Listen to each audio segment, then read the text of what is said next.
Chapter 1142. Humph, they're all in cahoots, Yang Qindong said angrily. Young master, the Zhou family is one of the biggest merchants in the Baiming capital. They've taken quite a lot of goods from our commerce department and earned quite a bit of money. Do you want to deal with his family? We'll let them know the consequences of not following the rules of the 5-star army, Beta Persei said when he saw that the young master's anger had yet to dissipate. People always said that one shouldn't bring trouble to one's family. Yang Qindong naturally wouldn't casually bring trouble to Zhong Cheng's family. But since his 12-year-old son was a bad person, it was normal to get rid of him according to the rules. As for the Zhong family, sorry, but they'll be removed from the list of merchants in the future. I'll take note of this. After we take down Terran City, we'll still have to hold a trial. At that time we'll let the people decide. If Zhong Qing really didn't teach his son well, it's better to get rid of him as soon as possible. Yang Qindong didn't say it explicitly, but he didn't object. This was enough to explain everything. Dealing with Zhong Qing would have to wait until they took down Terran City. The most important thing now was how to take down the city. According to the intelligence department, in order to prepare for the arrival of the 5-star army, the commander had gathered some of the nearby guards in Terran City. In addition to the original soldiers in the city, the Baiming army now had close to 100,000 people. It was truly a powerful force.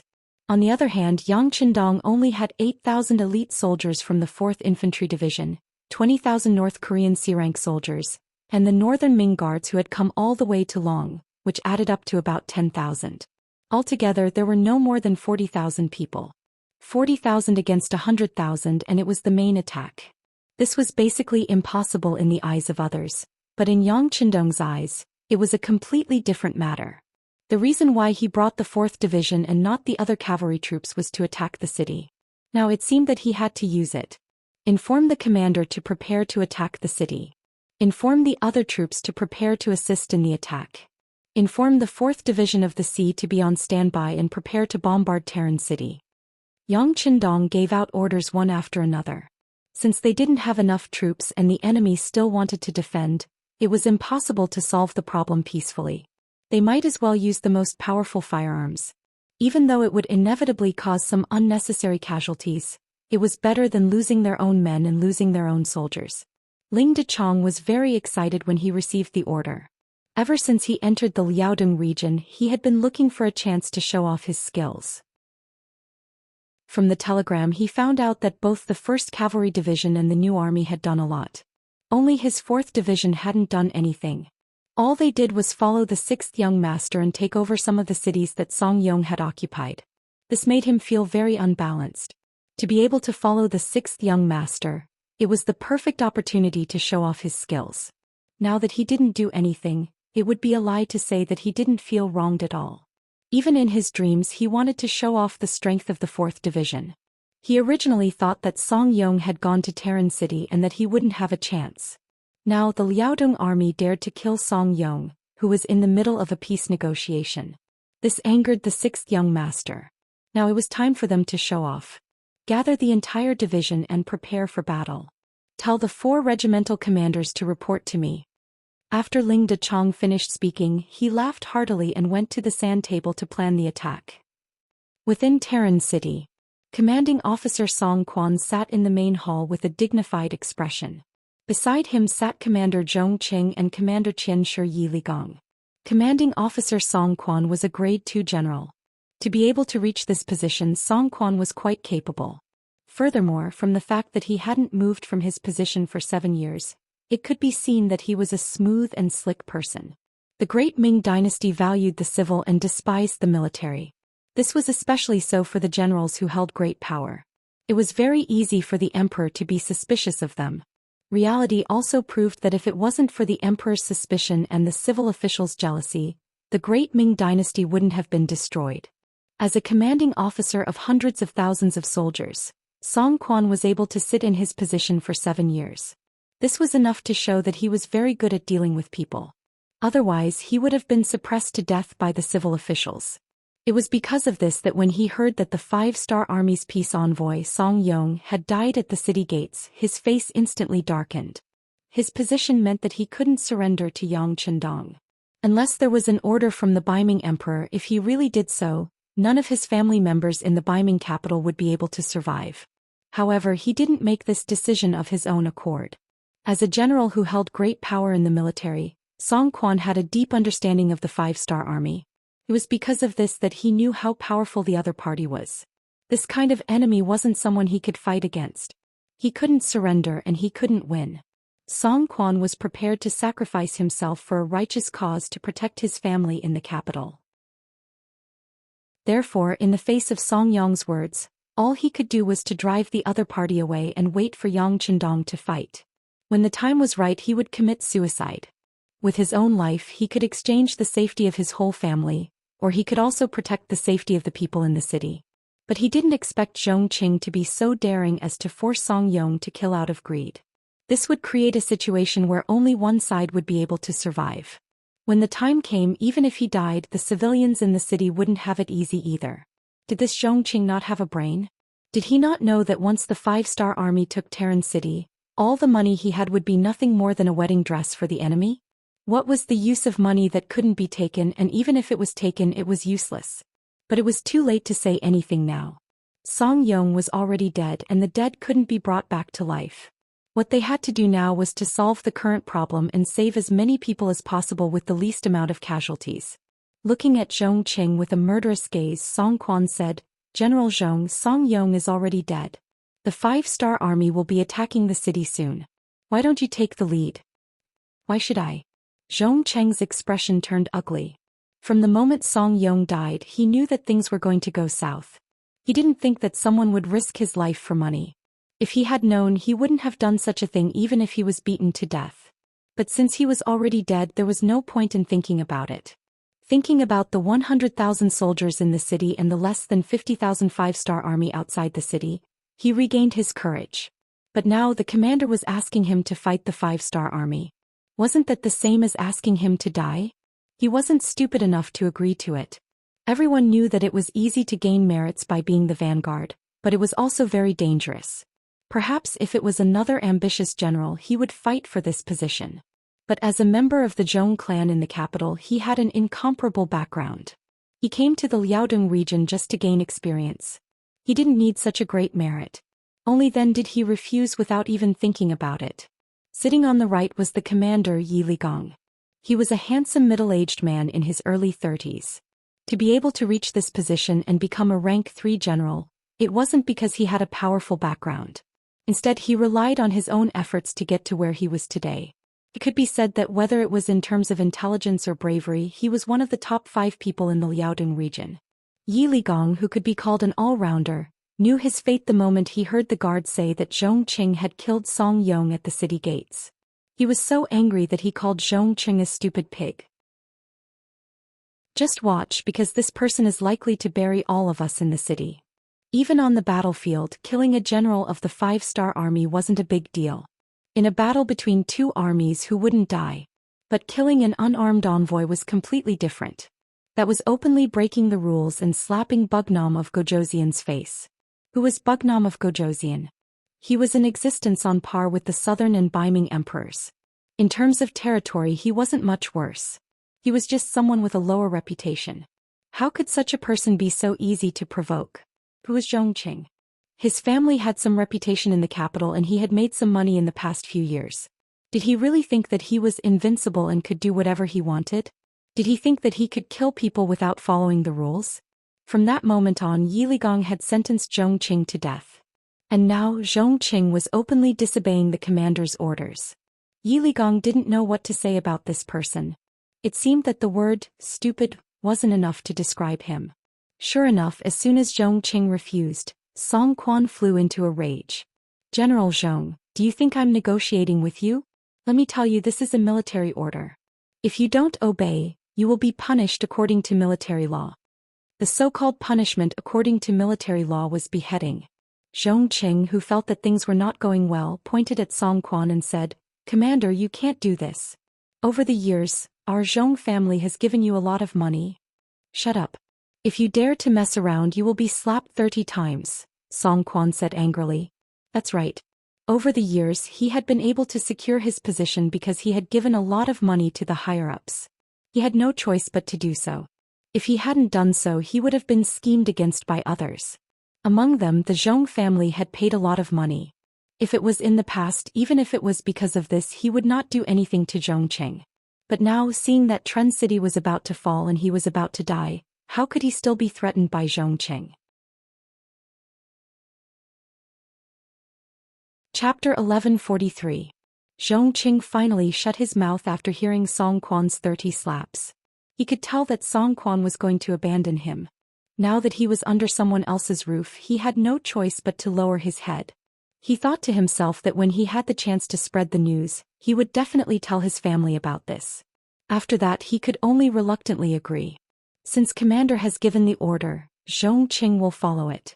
I will go and arrange for people to defend the city. Zhongqing walked out of the hall, leaving Song Quan and Yi Ligong behind.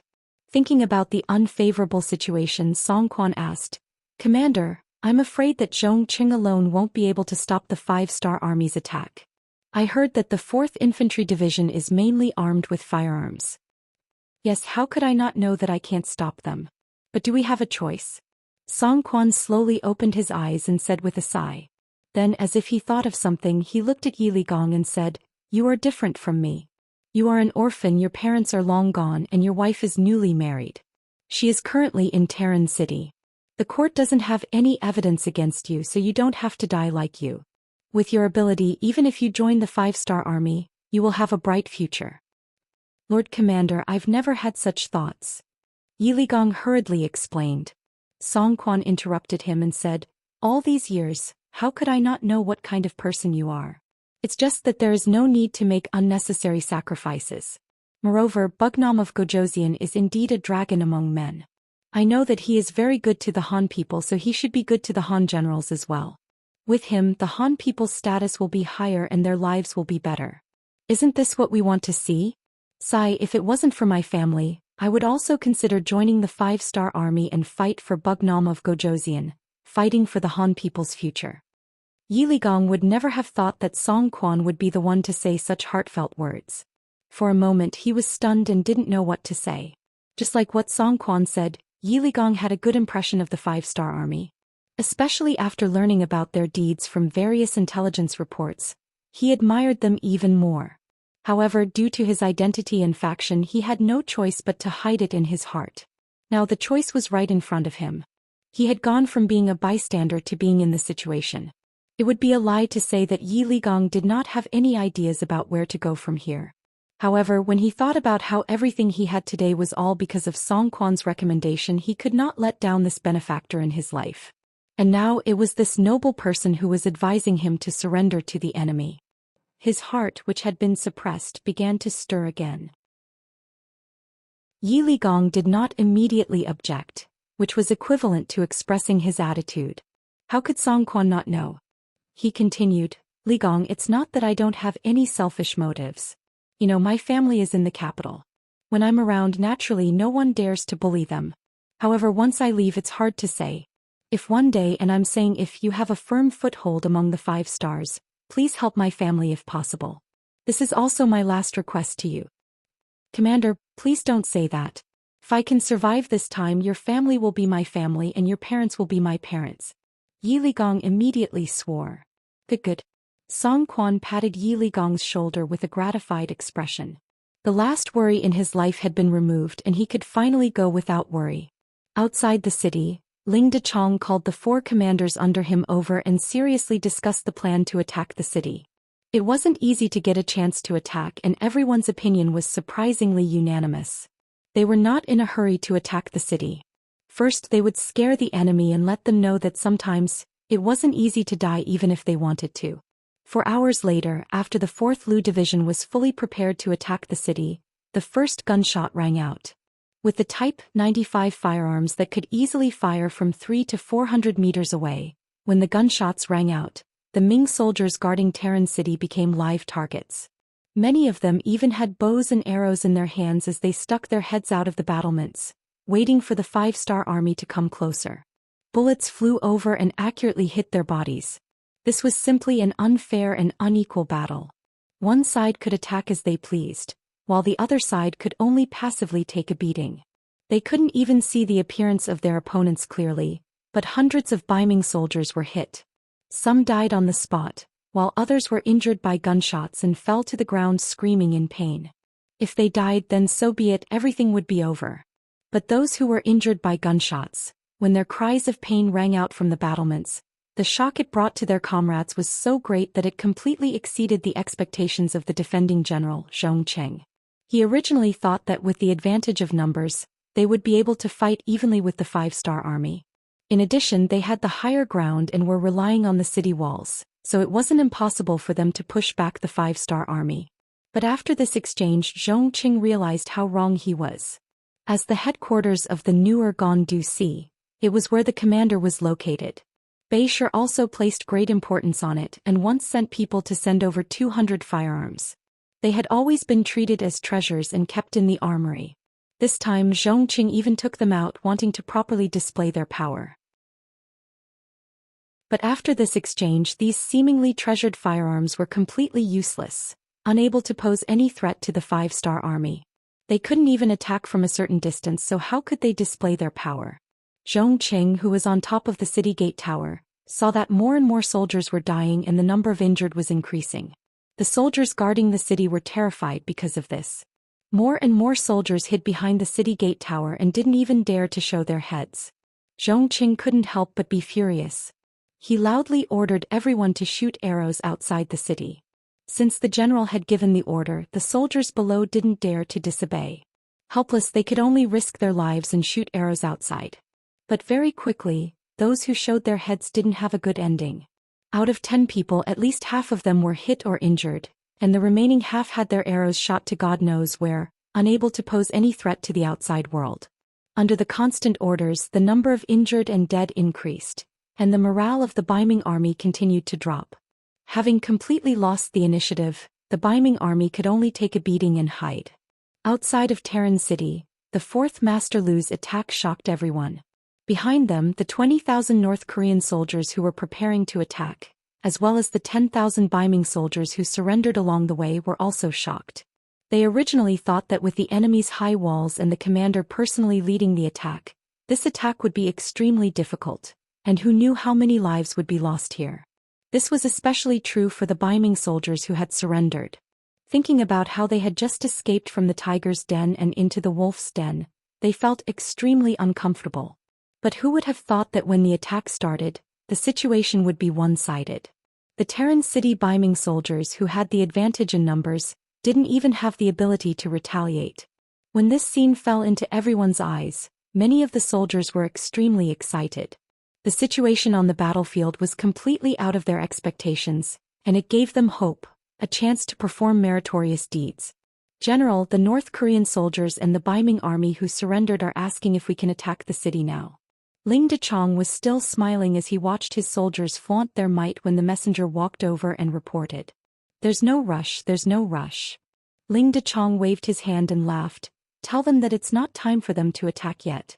Let's fight for a while longer and completely destroy their morale. That's when we'll be able to win this battle, huh? Ling Dechong was very familiar with his weapons, and he was even more familiar with the power of his weapons.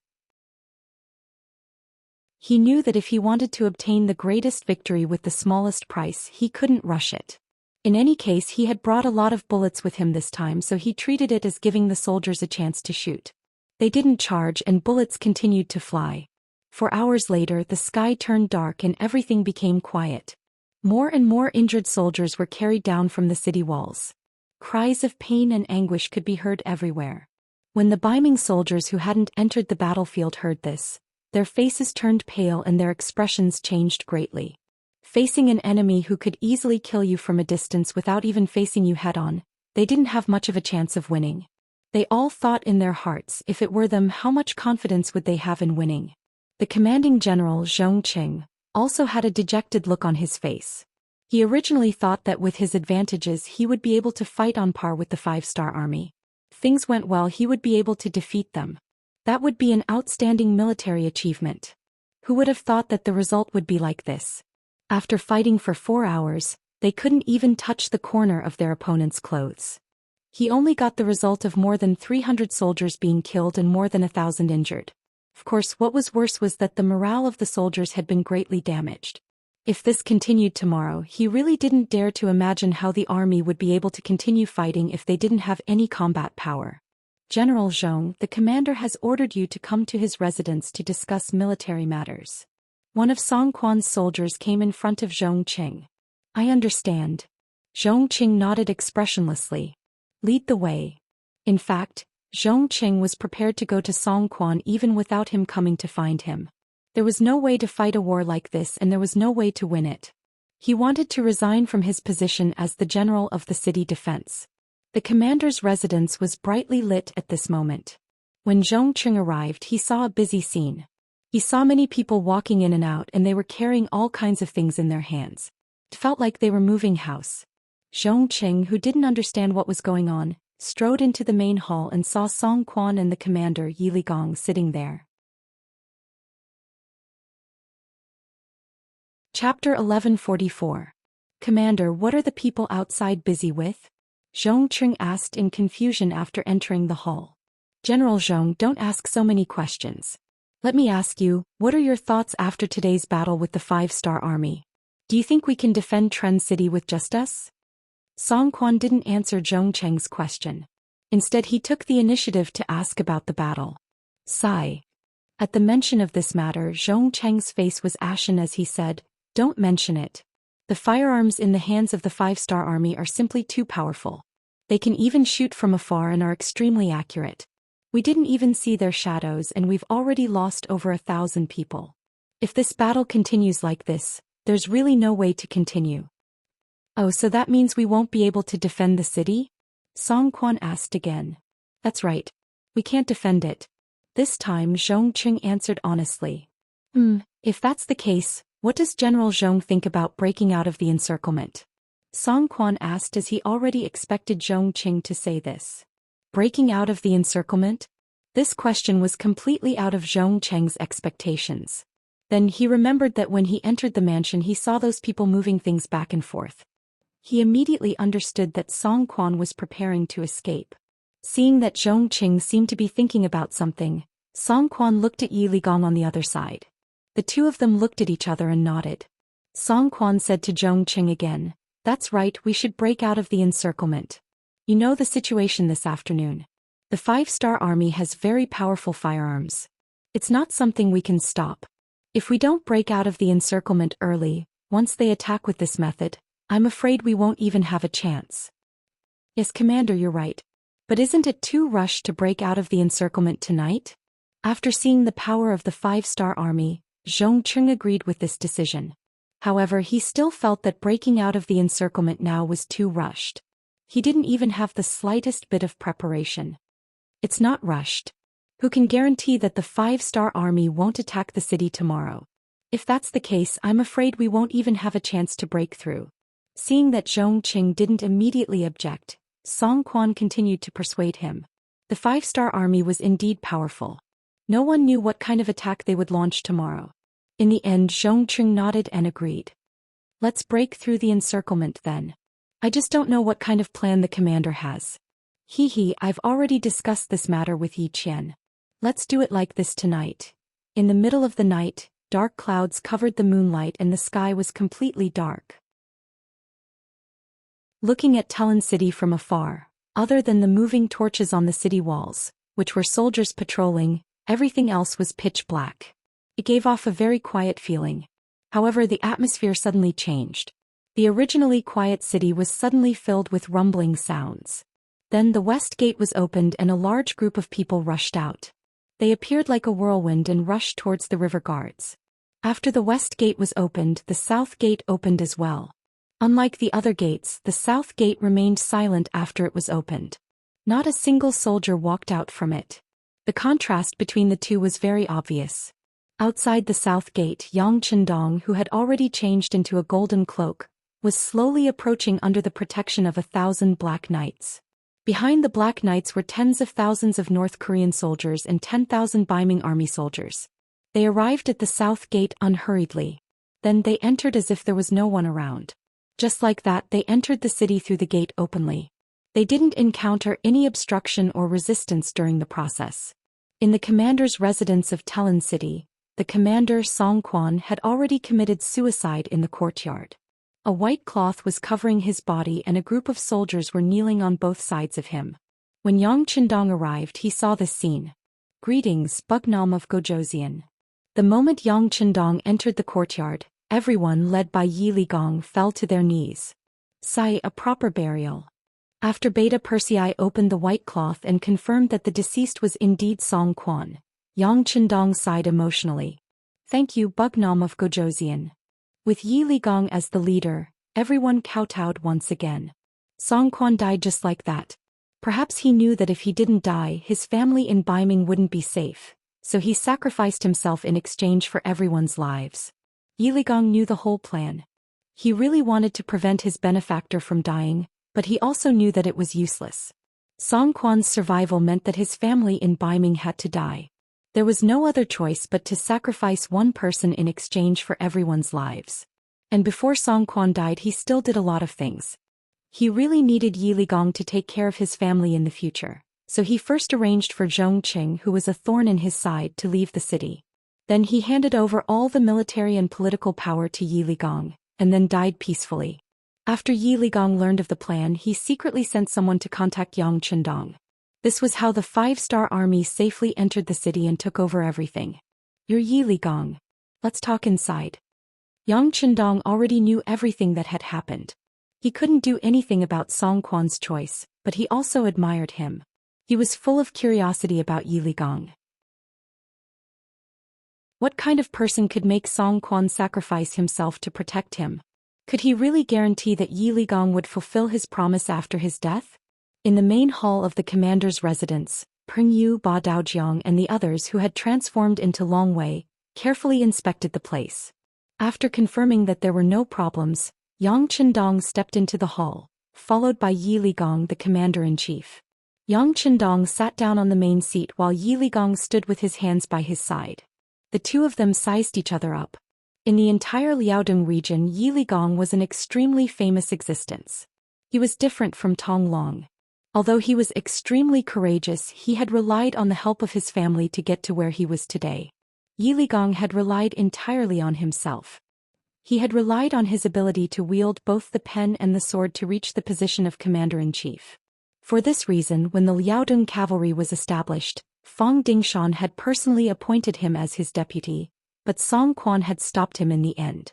How could such a person not attract Yang Qindong's attention?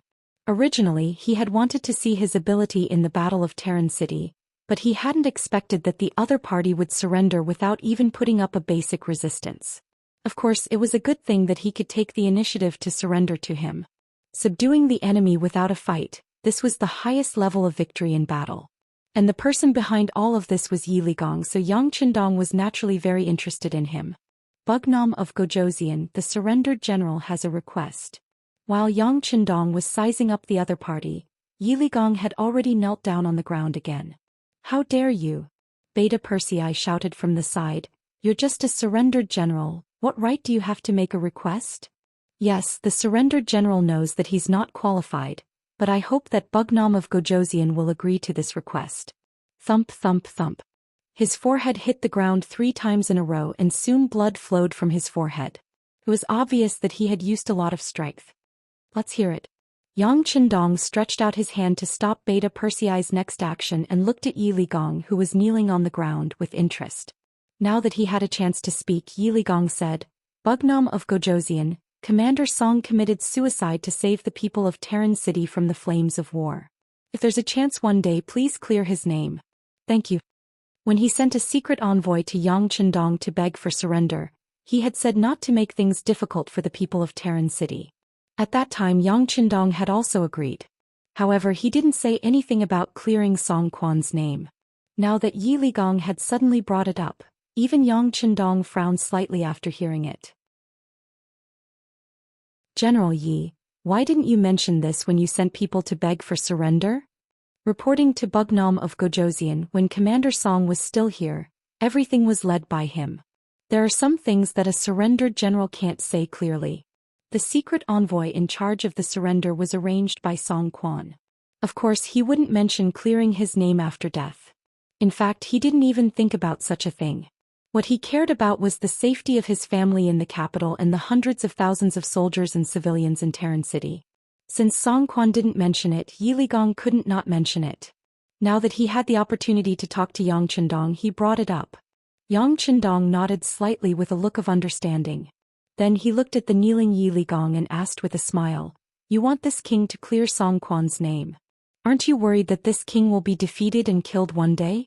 If that's the case, clearing his name will be meaningless." There was a prerequisite for clearing Song Quan's name, and that was that Yang Chendong could succeed. Otherwise, not only would the matter of clearing his name be a joke, it would also bring great trouble to Song Quan's family. No. Although the surrendered general only lives in a remote corner, he has long heard of the five-star army's love for the people. A king who cares about the people of the world, how can his future be limited? This surrendered general boldly believes that the world will eventually belong to Bugnam of Gojosian. Yi Ligong was also smart. He took the opportunity to explain and flatter Yang Chendong. Bootlicker. Beta Persei, who was standing at the side, said softly. How could these words escape the ears of Yang Chendong, who had entered the quasi-grandmaster realm? However, he didn't care. Instead, he chuckled and asked, "General Yi, you said that this king cares about the people in his heart. Are the Baiming Emperor and the Southern Ming Emperor not the same?" "It's not the same." Yi Ligong shook his head.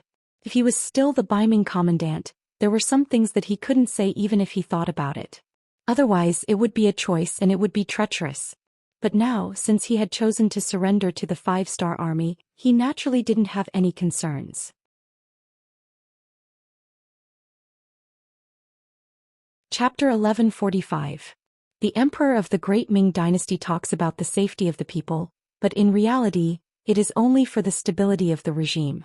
In their eyes, the officials and the major clans of the world are seeking benefits, finding a balance between them and consolidating the regime. Bugnam of Gojosian is indeed different. Because of your appearance, the status of the Han people in the world has been raised by more than one level. This can be seen from yesterday when you only besieged the city and did not immediately attack. Based on this point, the surrendered general believes that you are a sincere ruler. After Yi Ligong finished speaking, he once again knelt on the ground as if he had said all that he should say and would let Yang Chendong deal with him. The words just now were indeed the words of Yi Ligong's trusted aide. But how could it not be a representation? Presumably, in the entire Great Ming Dynasty, there should be many generals with such knowledge. When Yang Chendong heard this, he was naturally gratified. At least there was someone who understood what he did. Good, I have to say, General Yi, your words really made me happy.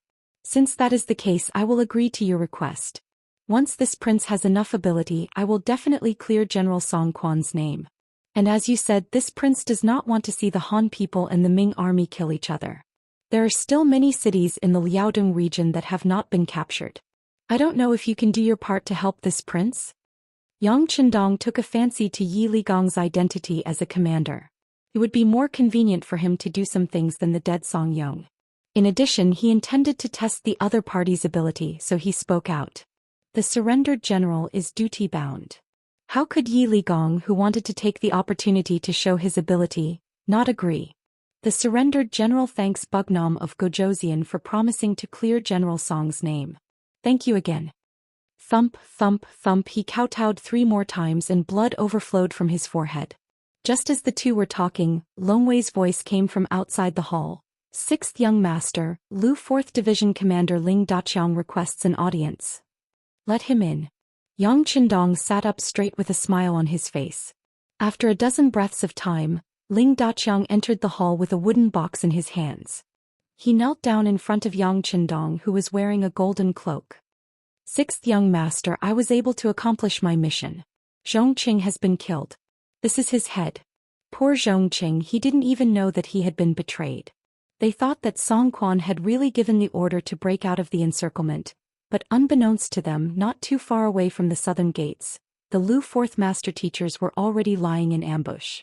As soon as they appeared, they would surround them and eliminate them. How could Zhongqing know about this? He was still happy that he was about to escape from danger. Following that, gunshots rang out and everything ended. Zhongqing was dead. Not only that, but his family members who followed him out of the city didn't end up well either. Most of them were captured, and his evil youngest son was also killed in the chaos. It could be said that they had avenged Song Yong. Yang Qindong didn't look at the head in the wooden box. Instead he sighed and said, "Release the news that Zhong Qing secretly escaped from the city and created an opportunity for the 5-star army to enter Terran City." After a series of resistance, Yi Ligong was captured and Commander Song Quan died in battle. As soon as Yang Qindong said this, Yi Ligong, who had just stood up, revealed a grateful expression. By pushing all the blame to the dead Zhong Qing, Song Quan's family members in Baiming capital would be safe. Beta Persei agreed and immediately sent someone to spread the news. Yang Qindong asked Yi Ligong to stay behind and asked him about the Liaodong region. Yi Ligong already had thoughts of joining Yang Qindong, so he naturally told him everything he knew. Bugnam of Gojosian, before the Liaodong region was renamed as the newer Gondusi region, I followed Commander Song Quan here. I don't know everything here, but I know 90% of it. Let's start with the most powerful place, the Jianzhou Guards. Yi Ligong was indeed worthy of being chosen by Song Quan. He knew the situation here very well. Many of the things he said were the same as the information sent by the intelligence department. There were also some things that even the intelligence department didn't know. Seeing Yi Ligong stop talking, Yang Qindong laughed heartily and slapped his thigh. It seems that General Yi is indeed very familiar with the situation here. If that's the case, I wonder if you can persuade the nearby guard stations that haven't been taken down by our 5-star army? Yi Ligong didn't immediately answer. Instead, after thinking for a moment, he raised his head. It shouldn't be a problem. If Bugnam of Gojosian trusts this Yi, then leave this matter to me. Seeing Yi Ligong so confident, Yang Qindong was even more happy. Okay, I'll leave this matter to you. How many soldiers do you need? There's no need. I'll just bring some personal guards. However, I hope that Bugnam of Gojosian can give me some silver. This isn't to bribe anyone. It's just that some places are too poor. They can't even pay the soldiers. Speaking of this, Yi Ligong felt a bit embarrassed. After all, he was the commander of the Liaodong region. Logically speaking, he was in charge of the finances. If he said that there wasn't any pay for the soldiers, it really was a loss of face. Before coming, Yang Qindong had done his research. Although Zhu Qiyu had indeed earned quite a bit of money through the newly opened Zhu family bank, the lives of the soldiers weren't that good. For example, the Liaodong cavalry on the grasslands were still fine. They could be paid on time. However, the Liaodong region, which was too far away from the capital, couldn't do so. Every time it was time to pay, all sorts of reasons would be used to reduce it. As time passed, the silver became more and more insufficient. Knowing that this wasn't Yi Ligong's fault, Yang Qindong stood up and patted him on the shoulder. This king knows the situation. You don't have to feel burdened. How about this? I'll give you 1 million taels of silver. You can go and solve the problem. Not only the soldiers but also the common people. You can help them. If it's still not enough, you can come and find this king. He didn't expect Yang Qindong to be so generous and benevolent. 1 million taels of silver was equivalent to half a year's salary for the Liaodong guard post. Yi Ligong patted his chest and promised, "Bugnam of Gojosian, don't worry. The silver will definitely be distributed to the soldiers and the common people. Your righteous deeds will also be known to the common people." Yi Ligong knew very well that Yang Qindong was trying to buy people's hearts. However, he also liked to do this kind of thing. If Zhu Qiyu had been willing to take out silver to buy people's hearts, the Liaodong guard post wouldn't have been so weak. Song Yong wouldn't have been able to convince several guard posts in succession. In the end, it was all because they didn't have money. Terran City was finally taken. The loss of the Liaodong guard post in the north also meant that the plan to invade Liaodong was already half successful. Yang Qindong didn't cheer because of this. He knew that once the news spread, Zhu Qiyu would definitely send reinforcements. If he didn't defeat these people, he would tell the acting emperor that Liaodong was no longer under his control and make him give up. This was the most important thing. The new army was still madly sweeping through the Liaodong guard post. All the guard posts they wanted to attack either surrendered early on or were defeated in the first battle. Except for a few soldiers who had a certain amount of fighting power, most of the guard posts were under their control. With the world's first cavalry division acting as a huge mountain blocking the Sacha River Guard's front line, it suppressed the northern Ming army from advancing north for a long time. It was only when the northern Ming sent out reinforcements, with General Li Tong at the head of 200,000 troops, that the Liaodong guards were greatly encouraged and saw hope. During this time, Yi Ligong completed the task given to him by Yang Chendong very well. He integrated the guard posts in the Terran city, which included more than 20,000 surrendered soldiers from Baiming. The 100,000 soldiers in the Gatling city and the 10,000 surrendered soldiers that Yang Chendong brought along made a total of 130,000 soldiers. Yang Chendong naturally wouldn't be polite with such a force. Then he made a shocking decision. He changed the name of the Liaodong guard post to the 3 eastern provinces and used one of his students as the governor, a person named Lu Ji. Although Lu Ji was Yang Chendong's student, he was actually older than Yang Chendong. But in the spirit of learning without precedence, he was still convinced by Yang Chendong's knowledge, entered the Yang Family Academy and became an excellent teacher. Because he was very good at management, he was promoted to the position of governor of the 3 eastern provinces. The position of general of the 3 eastern provinces was given to Yi Ligong. Not only that, he was allowed to have 100,000 soldiers, 30,000 of which could be cavalry. When the matter was announced, Yi Ligong, who didn't cry easily, failed to live up to expectations and shed tears. Then he secretly swore in his heart that a gentleman would die for his friend and follow Yang Chendong for the rest of his life. General Yi, I'll leave you with 1,000,000 taels of silver. In the future you'll be paid on time every month. However, I'll leave the matters of the army to you. You must seize the opportunity to train. You must train a strong army so that General Song Quan can rest assured in the underworld. Yang Chendong said earnestly to Yi Ligong. Bugnam of Gojoseon, don't worry. We will train hard, but if you call we will come. Yi Ligong solemnly promised. After solving the problem of the Liaodong guard post, Yang Chendong brought the 4th Division, 20,000 North Korean soldiers and 10,000 Baiming surrendered soldiers down south.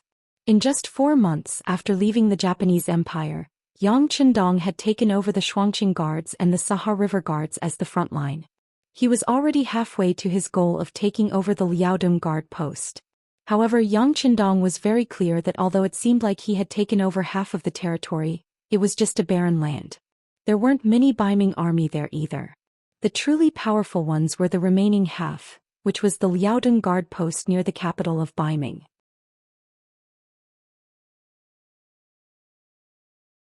Chapter 1146. But no matter what, the initial goal had been achieved. The new supply line had been opened. He had already sent a telegram to order the Korean province to transport the various supplies that had been hoarded over the past few days by sea. Once the supplies arrived at Shur City on the grasslands, it would be even more difficult for anyone to deal with them. When the news of the supply line being opened reached the northern Ming dynasty's court, Zhu Xian, the acting patriarch, was truly anxious. Destroying Yang Chendong's arrangements in the grasslands and even uprooting them was what he had been doing for the past year. If he failed to do so, not only would he have wasted more than a year, but it would also greatly affect the morale of the army. Zhu Qiu definitely did not want to see such a thing happen. Although he was not fully prepared, he still sent an order to the Baiming commander Shi Heng on the grasslands front line. He ordered the Walla Army's troops Yes Hen to go to Shur City. No matter what, they had to solve the problem before the 5-star Army's supplies arrived. At the same time, Zhu Qiu sent someone to quickly inform General Li Tong, who had already sent troops and was about to reach the Liaodong region. In the face of the 5-star Army, they had to win and not lose, even if it was a draw. In short, they had to block the main force of the 5-star Army in the Liaodong region so that they could not support Grassland City. The emperor gave orders one after another, and the situation in the Liaodong region became extremely tense. On the grasslands, the war was about to break out and the situation was even more grim. With Su Yozhen's insider, the news about Zhu Qiu's plan to attack Shur City was quickly sent over via telegram. After the new army's commander Tiger's Mane and the mayor Yu Mian discussed, they immediately ordered the entire city to be under martial law and to strictly investigate the identity of the people who had recently arrived. As the person in charge of logistics, Yang Si led the soldiers to start planting mines to block the joint attack of the Baiming army and the Walla cavalry. Compared to the slow telegram, the Baiming commander Shi Heng, who had already occupied Tulu City, only received the news of the emperor's order to send troops on the 4th day. "What are you doing? We'll attack immediately. Our army hasn't been fully assembled yet, and our provisions haven't arrived yet." Xianxia looked at the imperial edict in front of him with dissatisfaction. However, when he saw Zhou Xian repeatedly say, urgent, at the end of the imperial edict, he knew that there were some things that he could not decide. Forget it. Send out the troops. Order the general at the vanguard to take 20,000 soldiers and leave first. We'll talk about it after we've created some momentum. Xianxia only did this because he wanted to complete the decree. He wanted to create some momentum to complete his task. However, what he didn't expect was that not long after the vanguard army left Talu City, they were ambushed by a new army before they even reached the beginning city. In just over half a day, the vanguard army was defeated. More than 10,000 people were killed and captured. In the end, only about 50,000 people managed to escape. After being hit in the head, Xianxia finally calmed down. He knew that in the face of such a powerful opponent like the 5-star army, all kinds of accidents could happen if he was a little careless. Therefore, he suppressed the urge on the imperial edict and nervously contacted Xianxia, asking him to send troops to cooperate.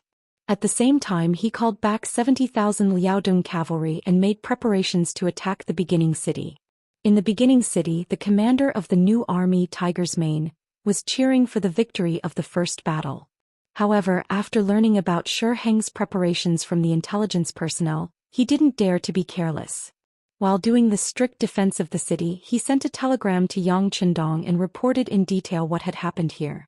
Yang Qindong, who was rushing to the Twin City Guard, didn't look happy at all after seeing the telegram. Instead, his eyebrows were knitted together again. Young master, shouldn't Tiger's Mane be happy after winning the battle? Beta Persei, who was following beside him, noticed the change in Yang Qindong and asked with some confusion. Yes, you should be happy after winning the battle. It's just that this first battle has been won. I'm afraid that the next battle won't be so easy. With this lesson, do you think the Baiming army will still underestimate the enemy? Yang Qindong nodded first, then looked at Beta Persei in a rhetorical manner. Beta Persei didn't know how to answer this question. He could only touch his head and chuckle. It's okay with Tiger's Mane there won't be any problems in the beginning city. I also believe in Tiger's Mane. There won't be any problems in the short term, but it's hard to say after a long time. So we have to speed up, we can't continue to wait. In this way, order the entire army to speed up. Yang Qindong nodded.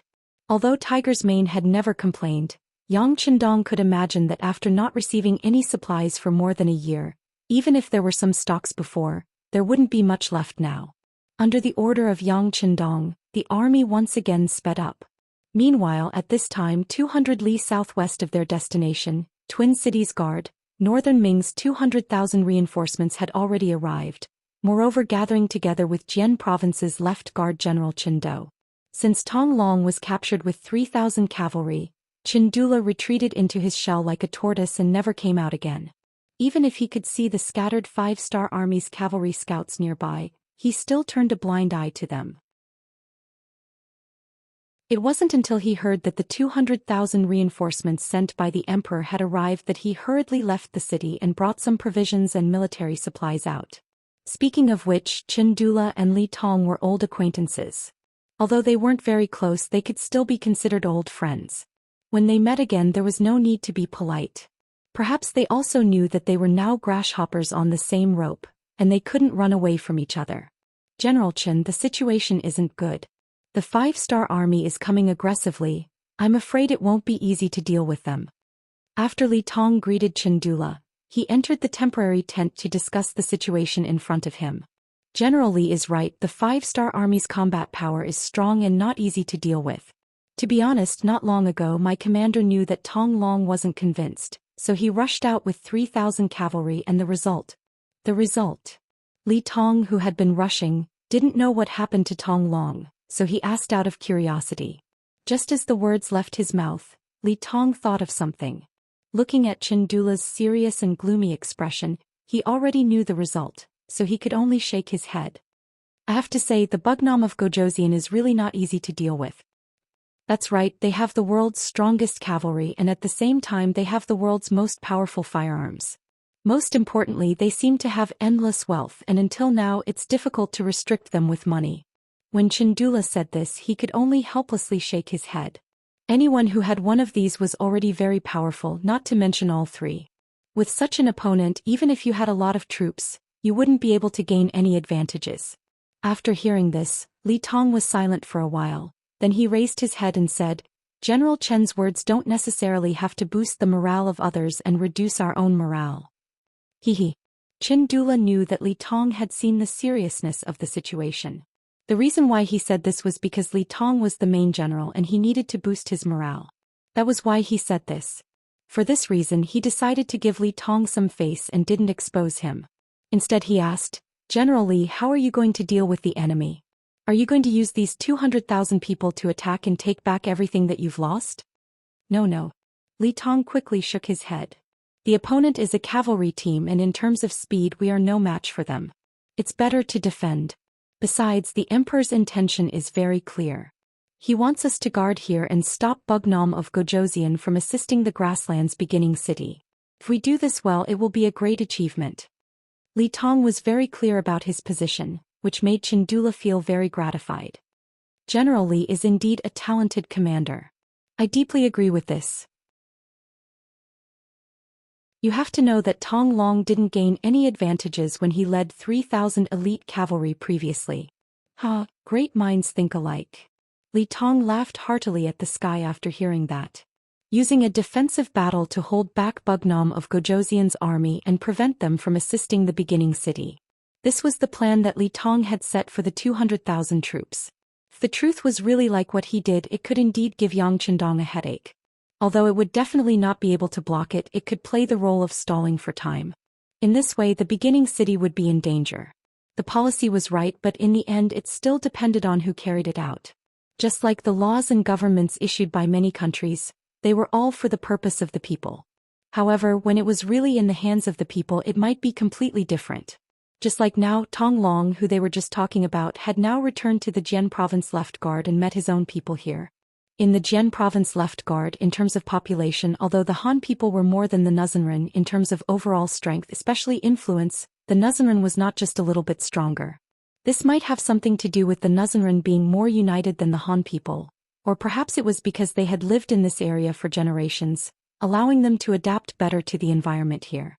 In short, the Nuzanren's influence in the Jian province left guard was far greater than that of the Han people. Even the commander, Chen Dola, had to act according to her mood. Not to mention that Chen Dola was not in the city now. It was just a small matter of quietly entering the city, so Tong Long naturally did it. Not only did he enter the city, but he also met his father, Tong Xing, a burly man who was taller than an ordinary person. When Tong Xing was young, he was definitely a person who could tremble with a stomp of his feet in this area. In addition, he had the support of a group of old brothers, so he had done a lot of things. For example, the nearby caravans must pay the toll to them. Otherwise, their safety could not be guaranteed. It was also because Tong Xing did not understand the Han culture. Otherwise, with his economic strength and influence, he would have long become a general among the Baiming generals. In the end, the things that the old man couldn't do were handed over to his son. Fortunately, Tong Long lived up to expectations. With the support of his family, he finally walked to the position of commander and became a secondary grade 3 military officer.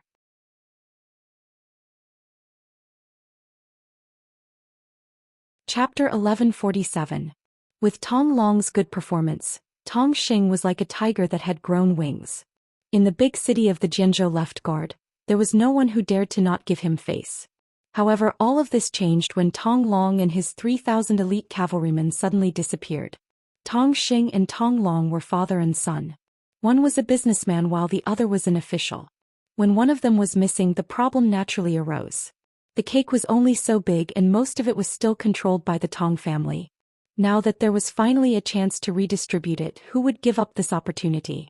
During this period of time, the Tong family had become the target of public criticism. They had become the target of everyone's attacks, both openly and secretly. Even Chen Dula, as the commander, had begun to take sides as if he wanted to help another family rise in the city. The Tong clan's days became harder and harder and they were getting worse day by day. At this moment, Tong Long suddenly appeared in front of his father, which made Tong Xing extremely excited. "Pai son, you're back? Ah, that's great. Let's see who dares to make things difficult for our Tong family this time." Tong Xing, who had always been expressionless, actually had such a reaction after seeing his son. Just from this point alone, one could see how much pressure he had been under during this period of time and how difficult his days had been. Father, I'm unfilial. I've had a bad start. Tong Long knelt in front of Tong Xing and lowered his proud head. Don't say that. Victory and defeat are common in war. It's good that you're back, it's good that you're back. How about this? You can immediately go to the Yamen and restore your official position first. Tong Xing knew that Chandula was not in the city, so he decided to restore his son's official position first and properly intimidate the other opponents in the open and in the dark. Looking at his father's wrinkled face, Tong Long swallowed his saliva first, then said in a calm voice, Father, I can't go to the Yamen. Why? Is it because you lost the battle? It's fine, didn't I say? Victory and defeat are common in war. Besides, who really won against the 5-star army? It's fine, we can just spend more money. After operating in the Jianzhou left guard city for decades, Tong Xing still had some family assets. Naturally, his words were more forceful. Money? How much money do we have now? Speaking of this matter, Tong Long was also very curious. He only knew that the family had some extra money, but he really did not ask how much it was. It wasn't that he was ambitious, but that he didn't have any needs in this aspect. Speaking of this matter, Tong Xing's face burst out into a smile like a blooming flower. Son, you've finally grown up. You know how much money we have at home. If others asked me like this, I wouldn't tell them. However, I will hand it over to you in the future. Therefore, I won't hide it from you. Listen, we've saved 300,000 taels of silver. It's not a problem for us to restore your official position with this money. 300,000 taels was undoubtedly an astronomical figure in the eyes of ordinary people. Didn't Zhong Qing kill Song Yong for 100,000 taels of silver? In the end, he was beheaded and separated from his family. Looking at his father's proud appearance, Tong Long did not feel the slightest bit of joy. Instead, he sighed. His father had worked hard for so many years, and after operating for so many years he only managed to save 300,000 taels of silver. Yet he was already so happy. He didn't know if he should say that it was a kind of sorrow. In front of his father, Tong Long revealed a calm expression. His right hand slowly reached into his pocket, and then he easily took out 500,000 taels of silver. Father, what do you think this is?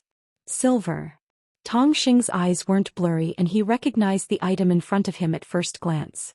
When he took a closer look, he realized that it was Xianxia's 500,000 taels of silver. When he realized that it could be exchanged at any Yang family bank, his eyes widened. This? Where did this come from? Of course it was given to me by the 5-star army. I won't hide it from father. I am now a member of the 5-star army.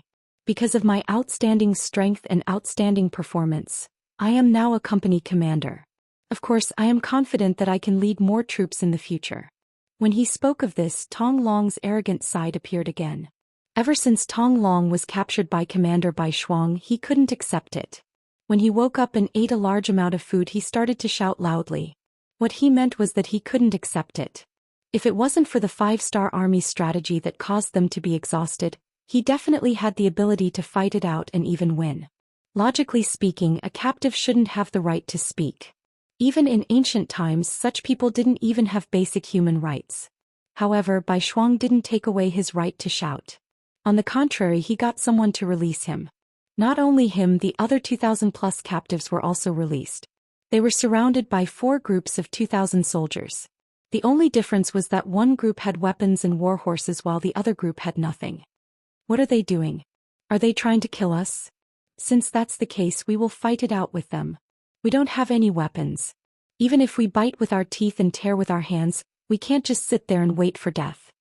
Seeing their 2,000+ men being surrounded by the 5-star army's 2,000 cavalry, many of their faces changed greatly. Some of them were already prepared to fight to the death. It had to be said that although Tong Long lost this time, the soldiers he brought still had some backbone. If it was a normal army, they would have already knelt down and begged for mercy under such circumstances. Naturally, there were also people who were calm in the crowd, such as Tong Long. He didn't believe that the other party would kill them. If that was the case, there would be no need for such a formation. Wouldn't it be better to just kill them one by one? Releasing all of them was a kind of danger in itself. Of course, it was also a kind of attitude. He didn't believe that the 5-star army didn't even have a bit of common sense. Therefore at this moment he wasn't nervous at all. Instead he squinted his eyes and looked at Bai Shuang, who was wearing a black cloak. He wanted to see what the other party was up to. Just as Tong Long expected, Bai Shuang didn't give the order to kill the captives. There were so many young men with good riding skills. Most of them were Han. If he killed them just like that, even his teacher wouldn't let him off. The reason why he had brought all these people out was because he wanted to use his powerful force to subdue them. Therefore he opened his mouth and said, "You don't have to be afraid.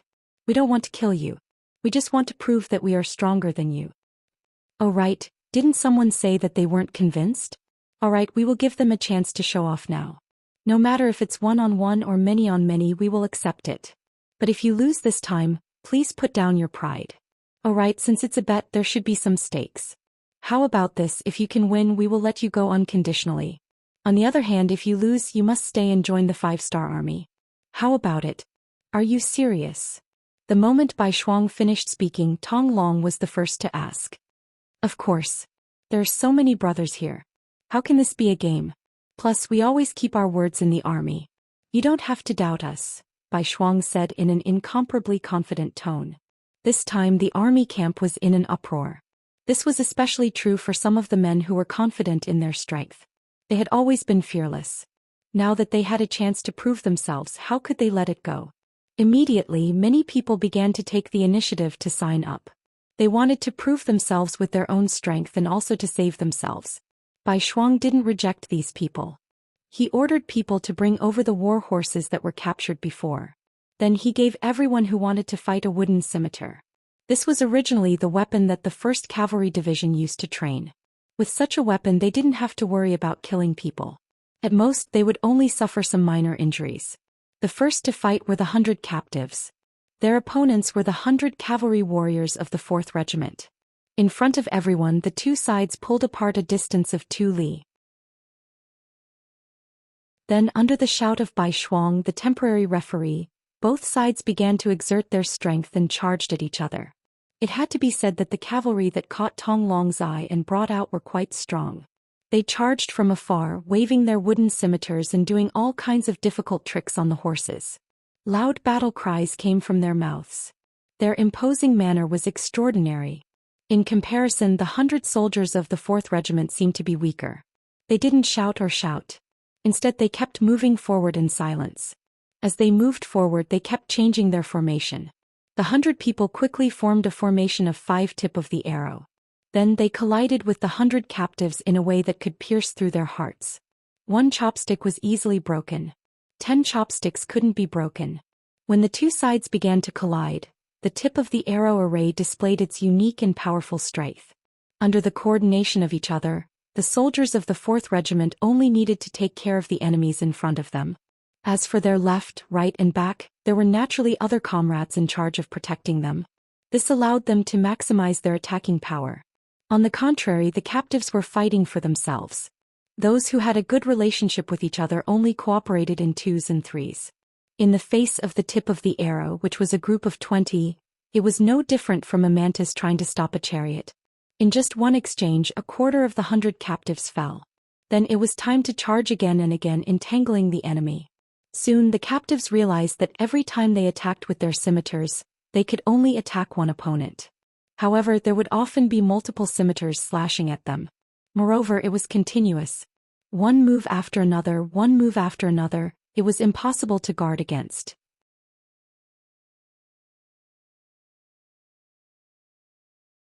Chapter 1148. Under the relentless attacks, more and more captive soldiers were cut down by the wooden scimitars and fell off their horses. In less than half an hour, all 100 captive soldiers had fallen off their horses. On the other hand, only 2 of the 4 groups of soldiers had fallen off their horses. Moreover, they had only been hit on the arms and were not seriously injured. In comparison, the difference in strength was obvious. The captive soldiers who were clamoring to teach the 5-star army a lesson all lowered their heads.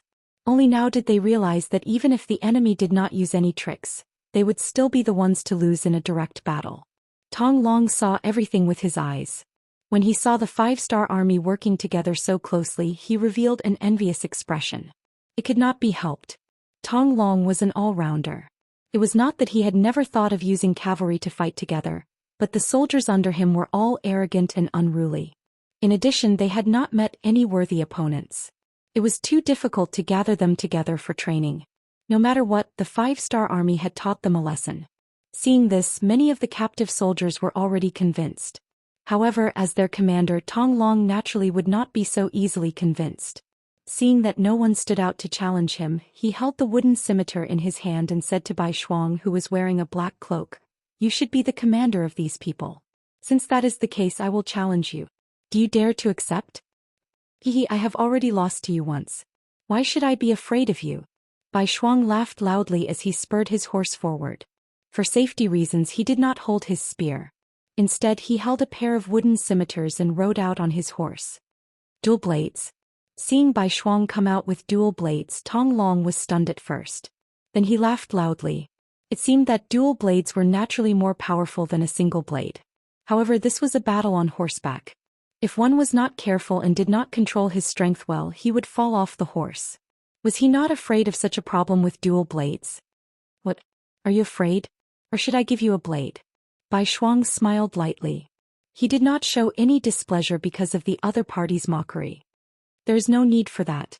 But let me remind you, with dual blades in hand, you won't have the chance to control your warhorse. I'm very strong, so don't blame me if I knock you off your horse." Tong Long had never used dual blades before, so he naturally wouldn't do that. However, for the sake of a fair battle, he could not help but remind White Shuang. Little did he know that in order to become a soldier of the 1st Cavalry Division, the first thing one needed to do was to learn how to use dual blades. Without this ability, one would never be able to enter the division. As the leader of one of the regiments, although White Shuang's dual blade techniques were not the best, he was still stronger than ordinary warriors. He had this confidence. "Thanks for the reminder. Can we begin?" Bai Shuang said nonchalantly. "All right, you have to be careful." Seeing that White Shuang was still holding dual blades and had no intention of changing, Tong Long snorted coldly and urged his horse forward. Although he was still a distance away, he waved his blade several times. It was obvious that he was preparing for the final battle. It was often seen in movies or TV series that when cavalry charged, they would habitually wave their weapons while still a distance away. This was not to show off, but to brace themselves. This was to maximize the strength of their bodies. This way, they would be able to maximize their strength when fighting with their opponents. Like Tong Long, White Shuang had already raised his dual blades and shouted loudly. He did not have any intention of underestimating Tong Long. This was also Yang Qindong's request for them. Even when facing the weakest opponent, they had to give their all. Only then would they be able to remain undefeated. The wind and the crane were jittery. At this moment, even the wind seemed to have stopped. It was just watching the battle between the two warriors, waiting for the result of the battle. Dang dang dang. The distance of 2 li was covered in the blink of an eye. Soon the two of them collided.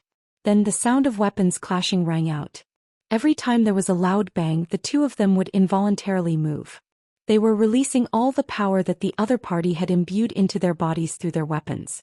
Although they were holding wooden scimitars, the two of them were playing with them as if they were made of iron. In a short period of time, the two of them had exchanged no less than 20 rounds, and there was still no clear winner. Tong Long was indeed a fierce general. His blade skills were strong and powerful, and the strength in his body was endless. It gave people the feeling that he was an unending mountain. On the other hand, Bai Shuang was able to become Yang Qindong's student and was appointed as the commander of the strongest cavalry, the 1st Cavalry Division's 4th Regiment. His strength was not ordinary either. After exchanging 20 moves, his expression did not change and his heart was not panting. It was obvious that he had not used his full strength. Tian, who was the commander of the 1st Cavalry Division. Under his strict requirements, as long as the conditions allowed, every cavalry soldier would swing their blades at least 1,000 times a day. Even in between battles, this rule had never changed. With this kind of hard training, swinging their blades seemed to have become an instinct. Every time they swung their blades, they would need to use their full strength. However, it was only 20 moves, which was equivalent to an adult man running about 5 meters. It was really nothing. 30 rounds, 40 rounds, 50 rounds. In the blink of an eye, the two of them had exchanged nearly 60 rounds. Under the situation where they used all their strength, the scales of victory began to tilt. Tong Long, who was originally full of fighting spirit, began to feel weak.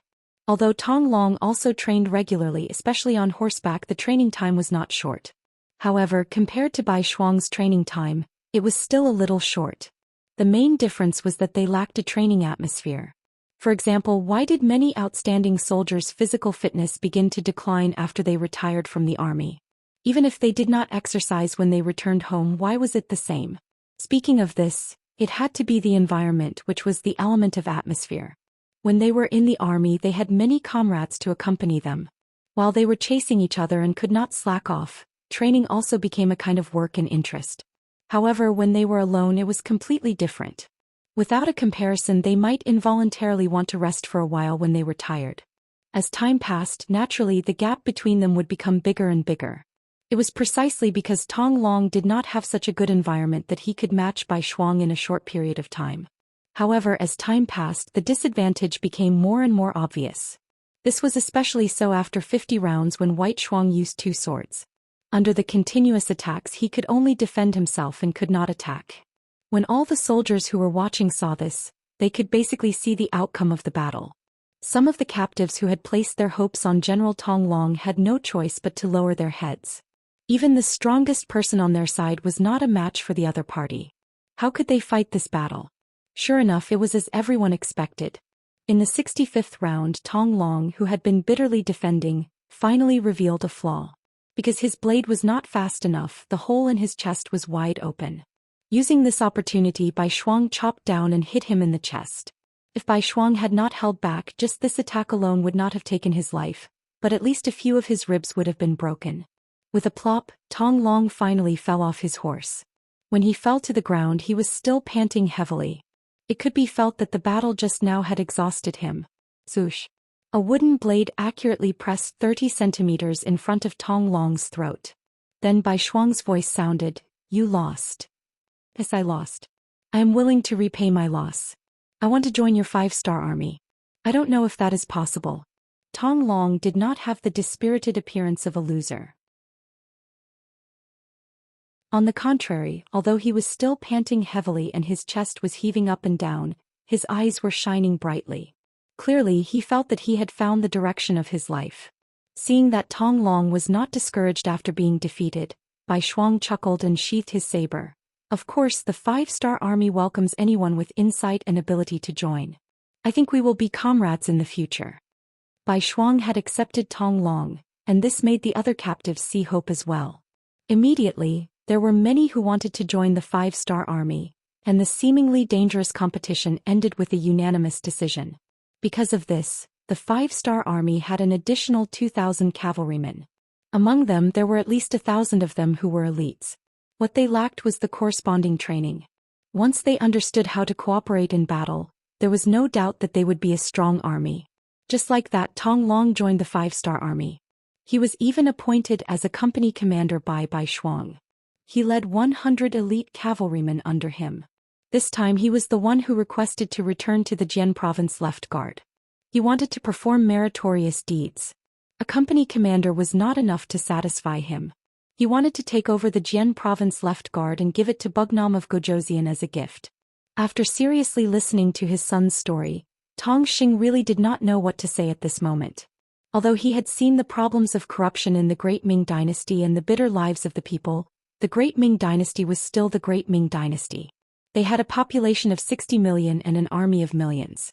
Such a huge force would undoubtedly be the best target to rely on. But now his son had chosen Bugnam of Zhou, who was the enemy of the Great Ming Dynasty. It was simply unrealistic and impossible for him to immediately express his support. Tong Xing stood there for a long time without saying anything.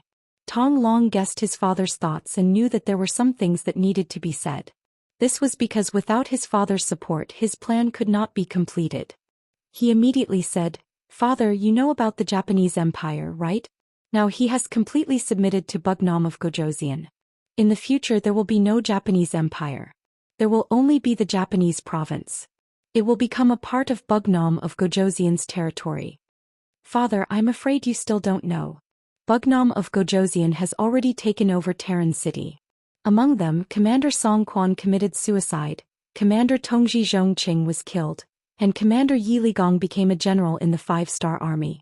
Bugnam of Gojoseon has already given the order to change the Liaodong region into the 3 eastern provinces. Yi Ligong has also become the first general of the 3 eastern provinces.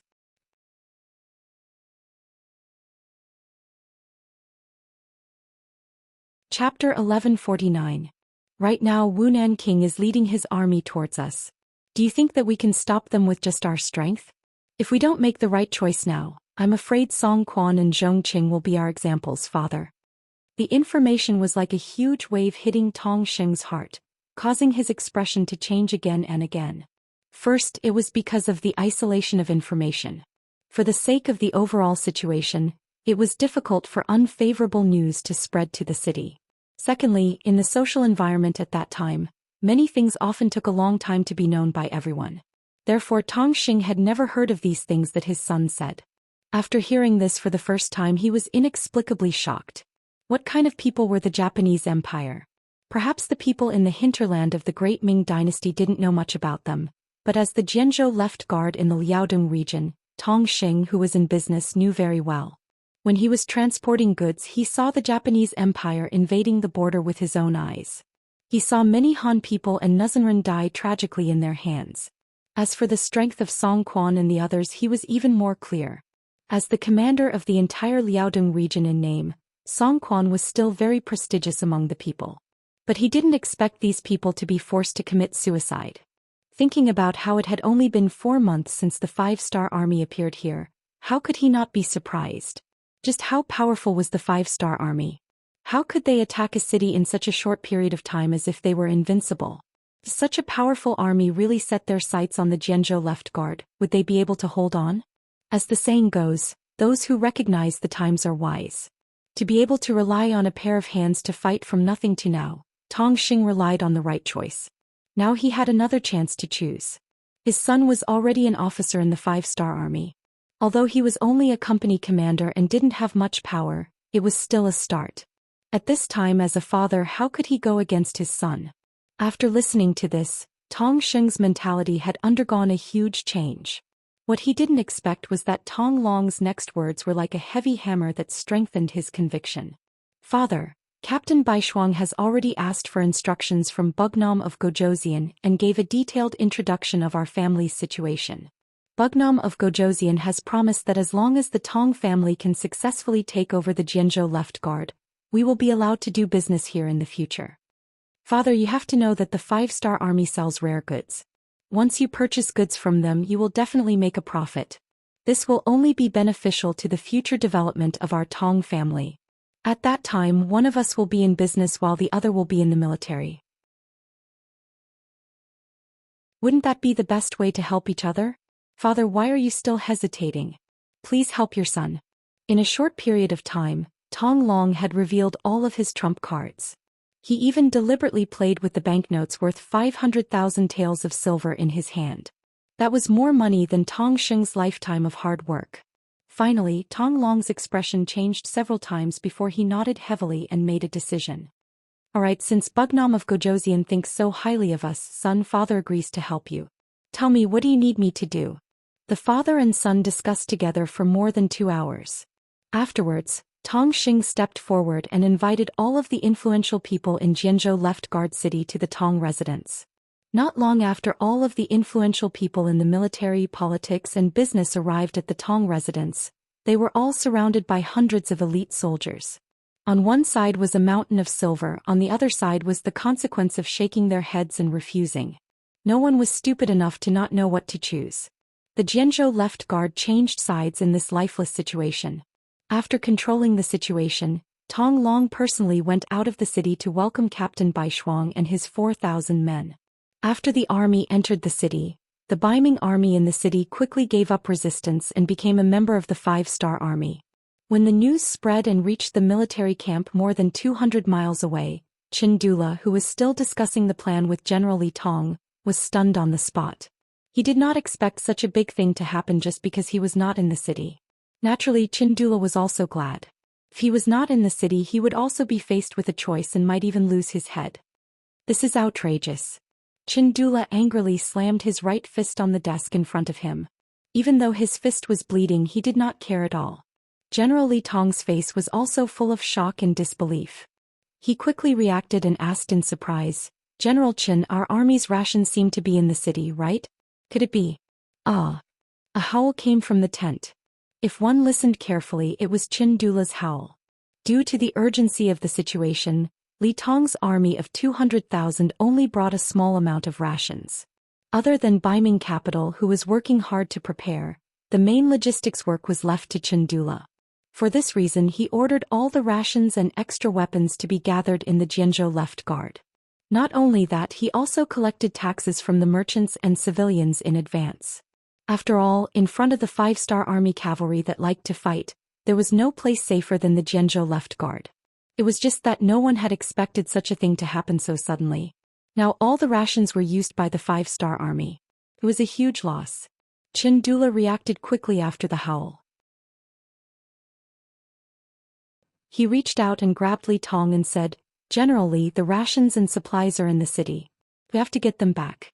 We should take action now that the 5-star army hasn't stabilized. Otherwise we won't have a chance."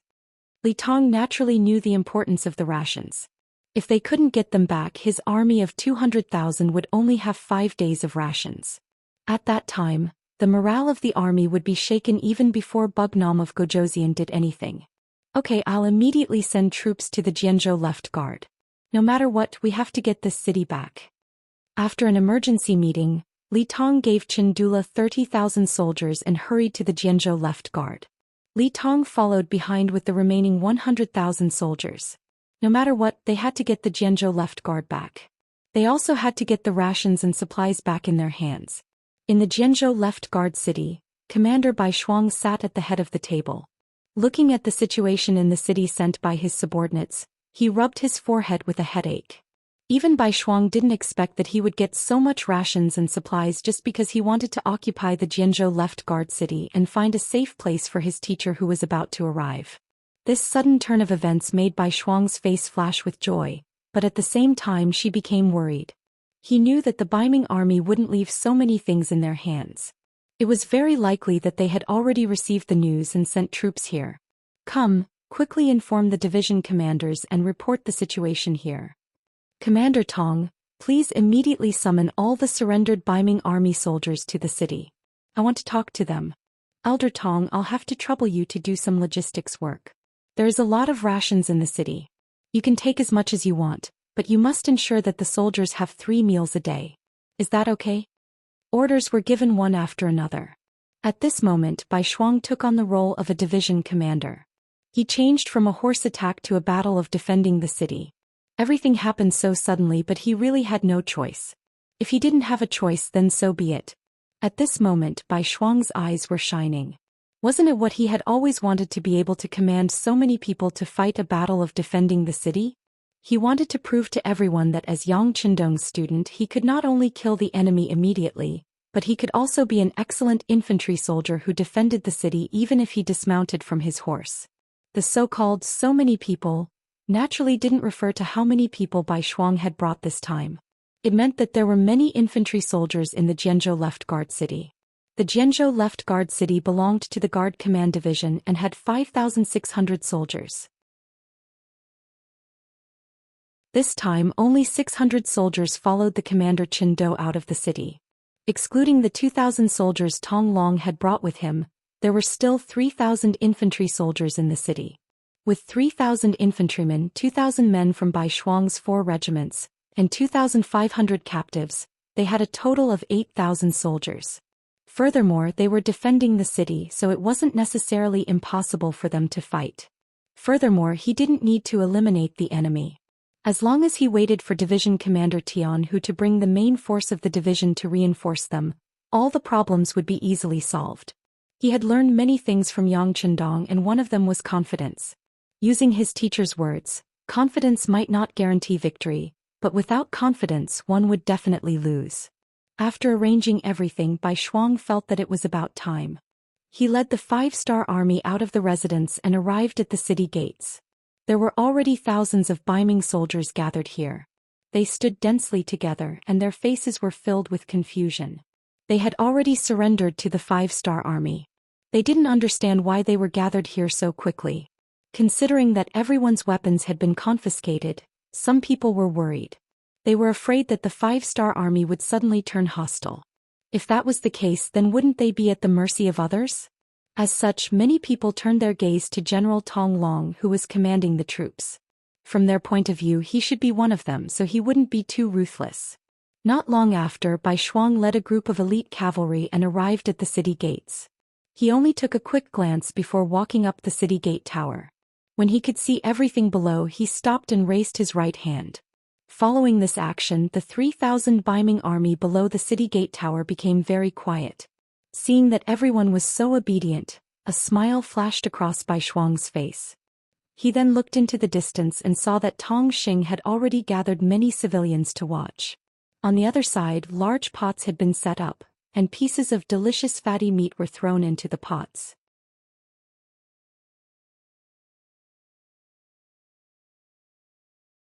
Chapter 1150. Now that everything was ready, Bai Shuang's voice came down from the city gate tower.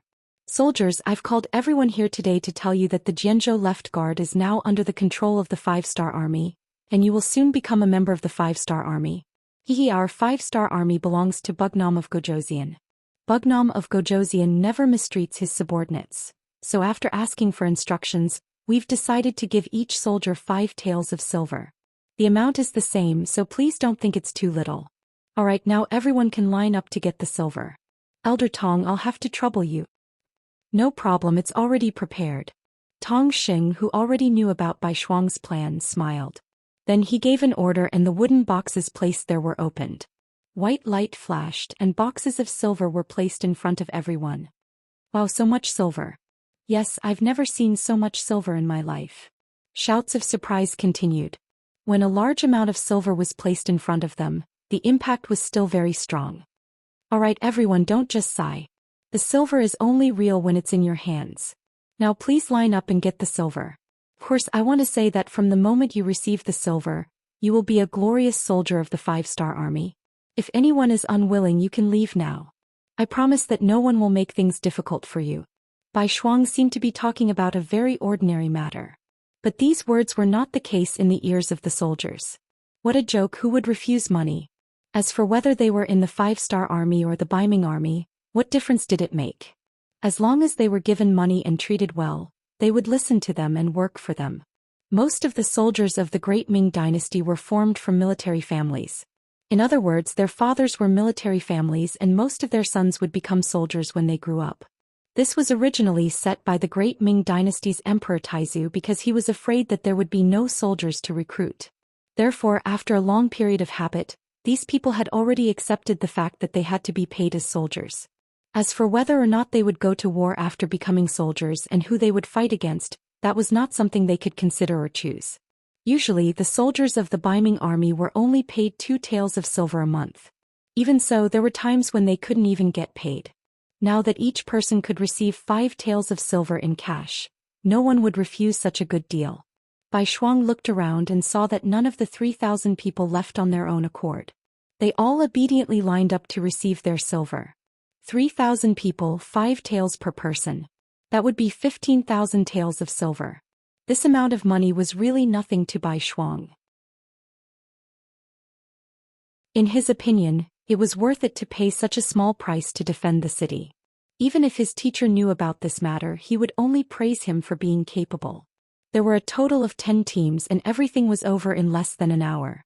When Bai Shuang saw that all the soldiers had smiles on their faces with the silver in their hands, he continued, "Congratulations everyone. You are now a member of the 5-star army. I just want to say that there will be many more good things like this in the future. As long as you work hard on the battlefield, you will receive more than this. Everyone, are you happy?" Happy. The soldiers who had just received their silver naturally stood in front of Bai Shuang and replied loudly, "Very good." Bai Shuang saw that everyone had fallen into his trap, so he laughed and said, "Soldiers of the 5-star army, to tell you the truth, the Baiming army will soon arrive at the city. They will most likely prepare to attack the city. In other words, your opportunity to perform has arrived." "What? Are we really going to fight?" Yes, or are we going to fight the Biming army? We are the Biming army, aren't we? Biming army, my ass. We are now captives of the 5-star army. Captives, do you understand? We have no choice but to fight for power. What? Now that we have received our silver, we are no longer captives. We are now members of the 5-star army. Because of this sentence, the soldiers below began to discuss. In the end, Bai Shuang raised his right hand and calmed the crowd down. Soldiers, I know that you may have some thoughts. But what I want to say is that you have already surrendered to the 5-star army. It doesn't matter if you did it willingly or not, but it is the truth. At least the Biming army outside the city will think this way. Once the city is breached, it will be the time of your death. I don't think anyone will be merciful to soldiers who have surrendered to the enemy. Therefore, the next battle will be fought for your own sake. Seeing how certain Bai Shuang was, some soldiers who didn't want to die opened their mouths and said, We were only forced. Is that so? Bai Shuang had already expected this result. He smiled and said, But when you took the silver, you were very proactive. Everyone in the city saw it. Indeed, Bai Shuang didn't force anyone. When they took the silver, they all did it willingly. They were all very excited and happy. After he finished speaking, some of the Biming soldiers who wanted to argue shut their mouths. Using this opportunity, Bai Shuang's expression suddenly changed as he said, You think you were forced, but will the Biming army think this way? Will the generals think this way? They will only think of you as the real 5-star army. Then they will kill you and chop off your heads to give them rewards. As soon as he said this, the soldiers below were all shocked. Biming rewarded soldiers based on military merits, and military merits were closely related to the enemy's head. When that time came, no one would be able to tell whether they were the 5-star army or the Biming army. Seeing that everyone was silent, Bai Shuang smiled in his heart. He knew that his plan had succeeded. He had given them the stick and now it was time to give them the carrot. He immediately said in a loud voice, Soldiers, whether you are willing or not, the truth can't be changed. Since we are all going to war, why not help the 5-star army? You should know that what we are giving you is much more than what the Biming army gave you. Everyone can turn around and look.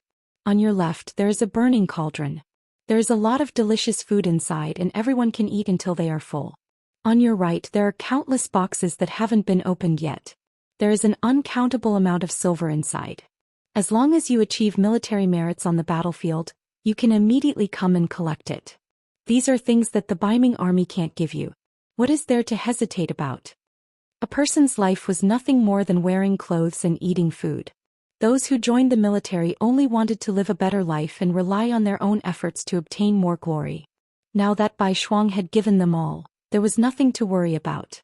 Many soldiers were shocked by what they saw. Even if they worked hard for the Biming army, they wouldn't be able to eat their fill. Sometimes they wouldn't even get paid on time. But now not only could they eat their fill, but they also had enough meat.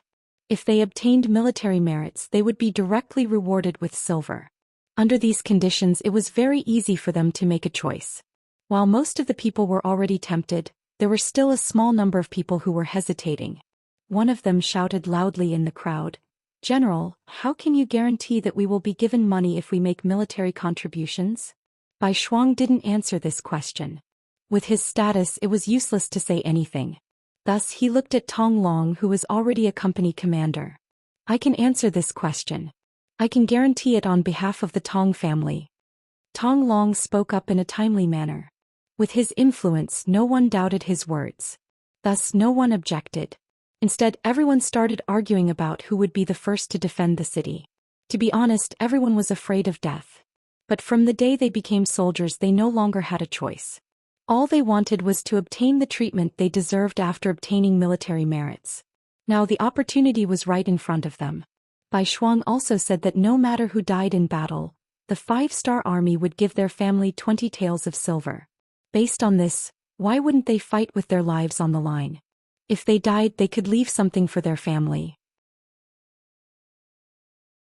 If they didn't die, they would have a boundless future.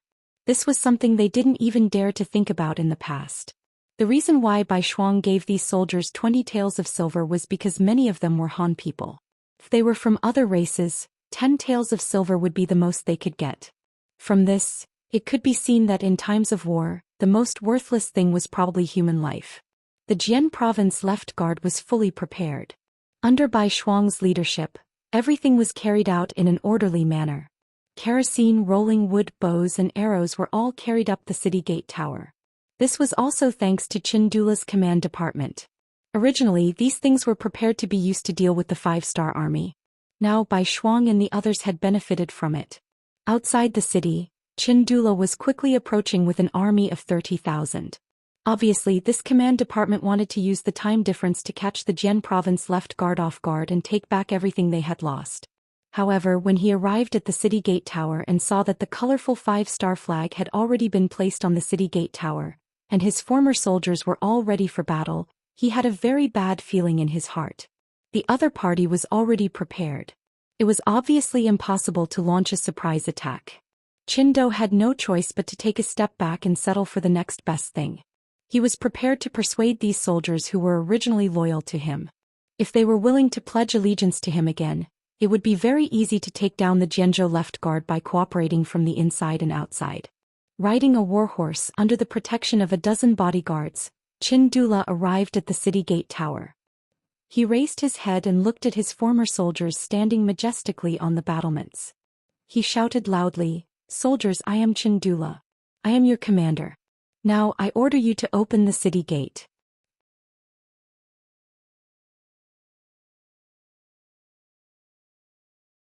Chapter 1151.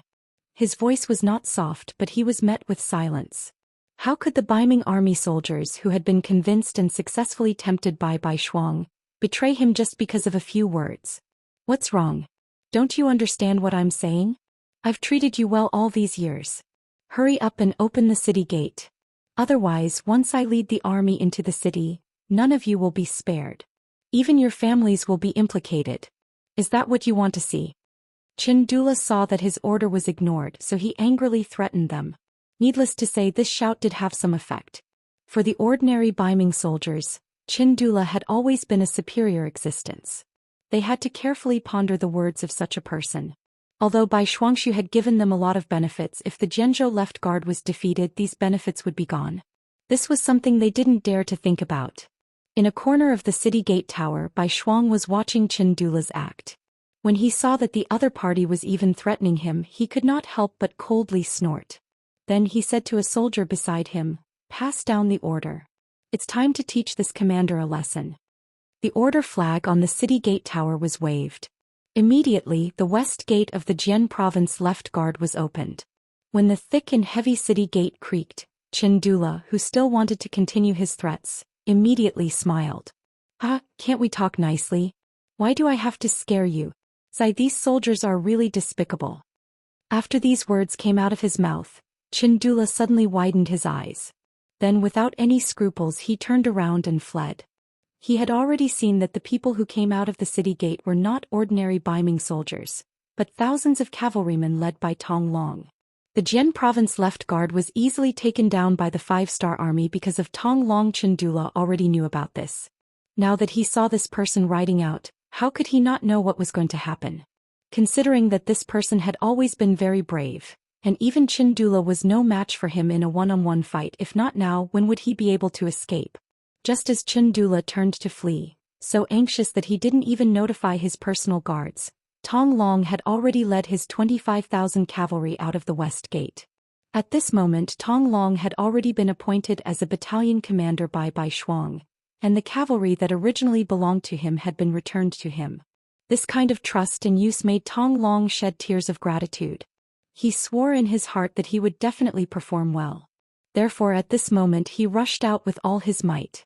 If Qin Dula had not seen the situation and fled quickly, he might have really been left behind by him. Although Qin Dula managed to escape, it was a pity that he only brought a dozen men with him. Apart from 2 of them who managed to escape quickly, the rest of them were all captured. One of them even tried to hold Tong Long back by relying on his martial strength, but was beheaded with a single slash. His goal was not to scare Qin Dula away. Using this opportunity to leave the city, Tong Long led his 2,500 cavalry and charged straight at the 30,000 Baiming army that were completely unprepared. This was not going according to the script at all. The 30,000 Baiming army were also confused. They were supposed to be the ones attacking, but now they were the ones being attacked. Since they were completely unprepared and the 30,000 infantrymen that came were all infantrymen, Tong Long destroyed their first line of defense in just one exchange. If it wasn't for the fact that the 30,000 men were so crowded that they couldn't retreat even if they wanted to, they might have been directly scattered. On the city gate tower, Bai Shuang saw everything. When he saw that the 30,000 Baiming infantrymen were actually so weak, his eyes couldn't help but light up. Originally he thought that since the enemy had so many people he should focus on defense. He never thought that an opportunity would appear in front of him. How could he be polite? He immediately led his men down the city gate tower, and then led the 2,000 five-star army cavalry that were already prepared for battle and charged out of the city. Originally, Tong Long was prepared to take advantage of the situation and leave. However, he didn't receive the signal to retreat. Then he saw Bai Shuang leading his army and charging out. At this moment, if he still didn't know what to do, then he would have led his troops in vain. Brothers, continue to attack. Commander Bai is here to support us. Tong Long shouted as he continued to urge his horse to attack. He did his best to maintain the momentum of the charge and not give the Baiming army a chance to counterattack and regain their morale. In less than half an incense stick's worth of time, Bai Shuang led his 2,000 men from the 1st Cavalry Division over.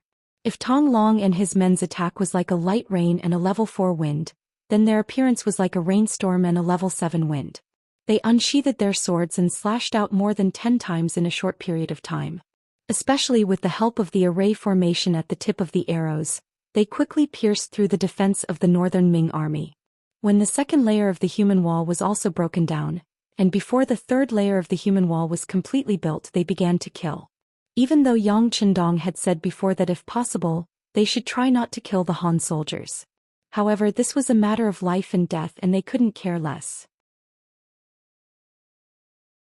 In this battle of life and death, the 2,000 cavalry of the No. 1 Cavalry Division fully displayed their bravery, and what it meant to be unstoppable.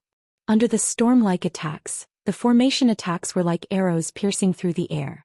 One by one, the Baiming army soldiers were cut down to the ground, and the soldiers who wanted to establish a defensive line were sent flying by the charge of their war horses. As their morale continued to soar, the advantage of the 5,000 cavalry became greater and greater, and the morale of the Baiming army began to waver. No one knew who was the first to turn and flee, but it caused a chain reaction that caused the entire army to collapse. The 30,000 Baiming army did not even have a chance to stand firm before they were defeated. Riding on his warhorse, Qin Dula still had a look of lingering fear on his face. Seeing that the situation was over, he knew that there was no way to turn the situation around. He could only hatefully turn and leave. Since their general had left, how could the soldiers under him continue to risk their lives? It was really death, escape, death and injury.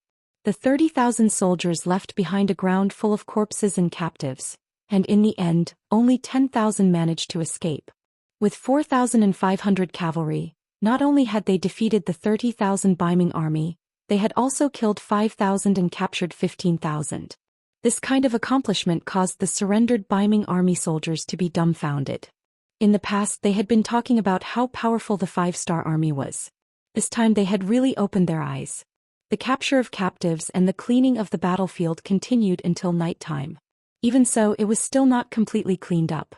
Considering that there was no one in Jianzhou's Suowei city who belonged to him, Bai Shuang still brought his men back to the city. Seeing their return, everyone looked at them with respect. When Bai Shuang saw Tong Xing at the city gate leading the people to welcome him, he first laughed and then said, "Everyone has worked hard in this battle. In a while we will reward you according to your contributions. Don't worry, even the soldiers who defended the city will be rewarded. By the way, the battlefield outside the city has not been cleaned up yet. If there are any people who want to help, you can go now. Don't worry, you only need to hand over 80% of the things you picked up. The remaining 20% is yours." What? Is this true? The people who were originally lining the streets to welcome them were shocked when they heard this. They were not here to support the 5-star army. Although they had won the battle and protected Jianzhou's Suowei city, in the eyes of most people, even if Qin Dula took back this place, they would not be too surprised or flustered. After all, they were just ordinary people. To them it did not matter who the emperor was. The reason why they came here was because Tong Xing promised to share the meat soup that the soldiers drank. This was the real benefit. But now they suddenly heard that they could also get benefits. Moreover, they could get 20% of whatever they took. This was something that they had never thought of before. That's right.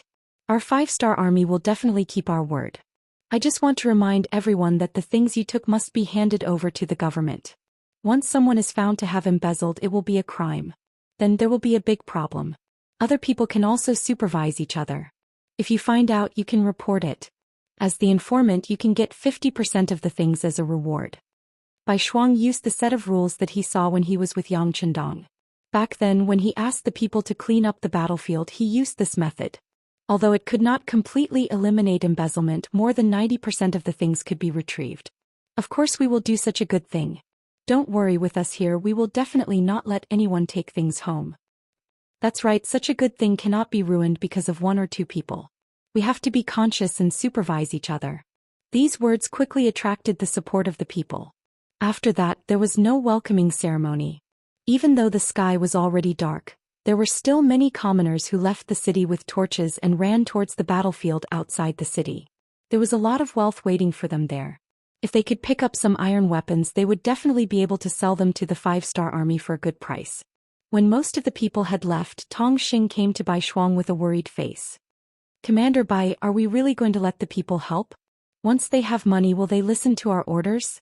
Just like just now, if it wasn't for the meat soup, I'm afraid that they wouldn't have come out to welcome the victorious army. Tong Xing's thinking had become a common problem among the people in power.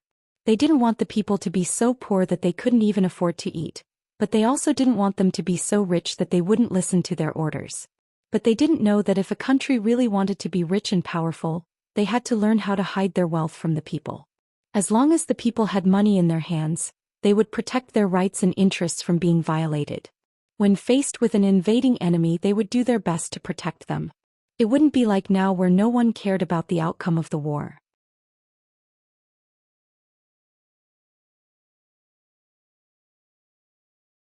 Chapter 1152. These words were said by Yang Chendong, so Bai Shuang naturally believed them without a doubt.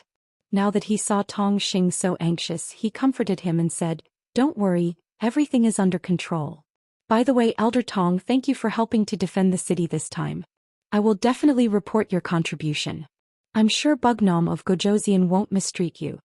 Speaking of his own matters, Tong Xing was a little reserved. He smiled and said, "Well said, well said." Not to mention what happened in Jinzhou's left guard city. Qin had only run a few dozen miles when he met General Li Tong, who came to his rescue. He brought a total of 170,000 Baiming army with him. Originally, he thought that if everything went smoothly, he could directly take over the Jinzhou left guard. However, when he saw Qin sorry state and the number of troops that were obviously less than when he sent out his troops, he frowned. "General Qin, it seems that everything is not going well." "Sigh, the other party didn't play by the rules. My troops were defeated." Qin seemed to have aged a lot in an instant. After all, many of the cavalry that chased after him were originally soldiers of the Jianzhou left guard, which meant that they were his troops. He had been the commander of the Jianzhou left guard for many years and thought that he was in control of everything. However, now that he was defeated by his own troops, one could imagine how depressed and disappointed he was. "What exactly happened?" Li Tong said with an unfriendly expression. This was an army of 30,000 and now only 1/3 of them had returned. The difference was too great. Although it was a little embarrassing, it had already happened and there was no way to hide it. Therefore Qin explained everything in detail. In the end, he said, "The cavalry of the 5-star army is indeed powerful. Although we have the advantage in numbers, without preparation we can't use our advantage in numbers at all. This time I was careless and thought that the other party wouldn't dare to make a move. General Li, I beg for your forgiveness." Li Tong's expression was very ugly. He wanted to say that he was indeed guilty. He had lost 20,000 troops in an instant and even deserved death. However, Li Tong didn't dare to punish him for his crimes. Putting aside the fact that Qin was a third-rank military official in the imperial court, just like him, he didn't have the authority to set up a court. Furthermore, this was the Liaodong region and Qin had been operating here for many years. It was impossible to say that he didn't have any connections. If he dared to kill such a person, he would definitely receive the full force of the other guards. If that was the case, it would be strange if he felt good about it. Even if he could not incriminate Chen Dula, Li Tong would not let Chen Dula have a good time. After thinking for a while, he said, "General Chen, no matter what, we have lost 20,000 soldiers and horses this time. Moreover, all of our provisions have been taken away. The provisions of our army will not last for more than a few days. Do you think?" This was an opportunity for Qin Do to perform meritorious deeds and also to negotiate conditions. If you don't want to be punished, you have to do something. How could Qin Dula not understand? He immediately patted his chest and promised, "General Li, don't worry. I am very familiar with this area. Whoever has money and provisions is in my heart. How about this? I will go find them now and collect taxes again." "Then I will have to trouble you, General Qin." Li Tong was waiting for this sentence.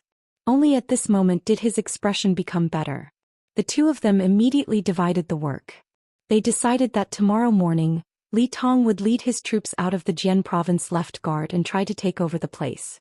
Qin Dula would go to the nearby area to collect provisions. No matter what, they couldn't let the army starve. Not to mention the process of collecting provisions and the resentment of the people by Qin Dula's 10,000 soldiers. Li Tong and his army of 170,000 arrived at Jian province left guard city the next morning. From afar, banners were fluttering in the wind and soldiers were standing guard. It looked like they were ready for battle. "Looks like the other side has a lot of soldiers. How about this? Arrange someone to call the city. Oh right, before you go you must prepare the defense, especially the horse-repelling stakes. You must arrange more of them." With the previous example of Qin Dula's army being defeated, Li Tong didn't dare to be careless. That's right, Jian province left guard seemed to have a lot of soldiers standing guard. What Li Tong didn't know was that most of them were his comrades in the Baiming army yesterday. It turned out that Bai Shuang was still worried about the lack of soldiers. In yesterday's battle, he directly took 15,000 captives. He used the method of giving them money to win them over. This time he didn't give them much money, only 2 taels per captive. In his words, they would be heavily rewarded after they achieved military merits. The Baiming captives firmly believed this point, because just last night they saw with their own eyes that the 3,000 captive soldiers of the Jianzhou left guard left behind in the city. Although they didn't leave the city to fight because of their contribution to the defense of the city, each of them was rewarded with 1 tael of silver. They didn't do anything but they received money. Such a good thing really happened in front of them. Just based on this, everyone believed in Bai Shuang's words.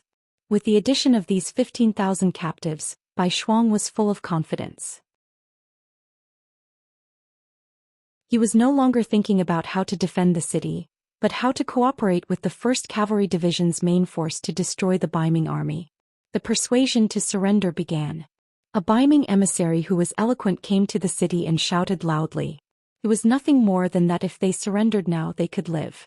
Otherwise, once the city was captured, everyone who helped the 5-star army would be punished and so on. These words could be said to be useless.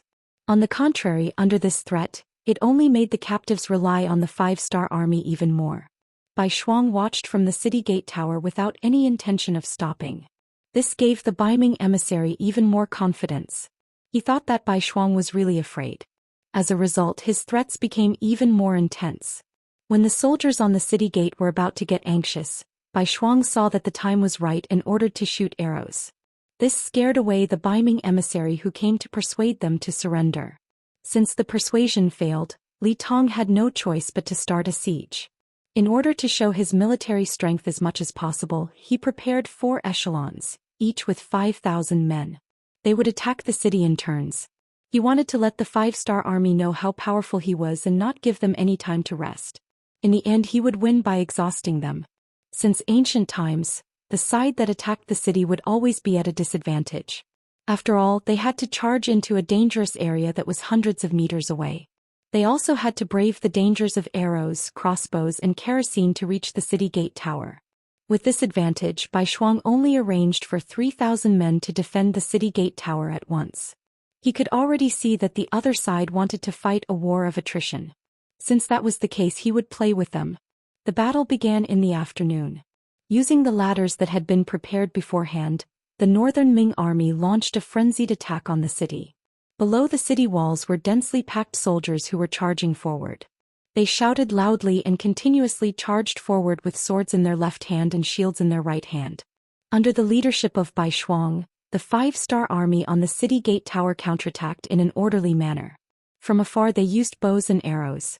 From close range they used boulders, crossbows and kerosene.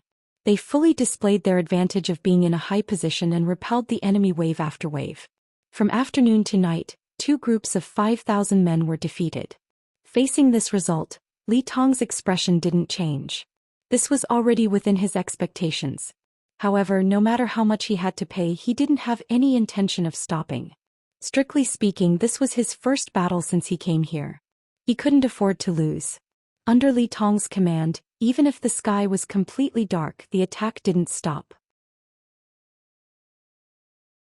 Everyone used torches to light up the surroundings and continued to attack the city. The battle continued. This battle went on for 3 days and 3 nights without stopping.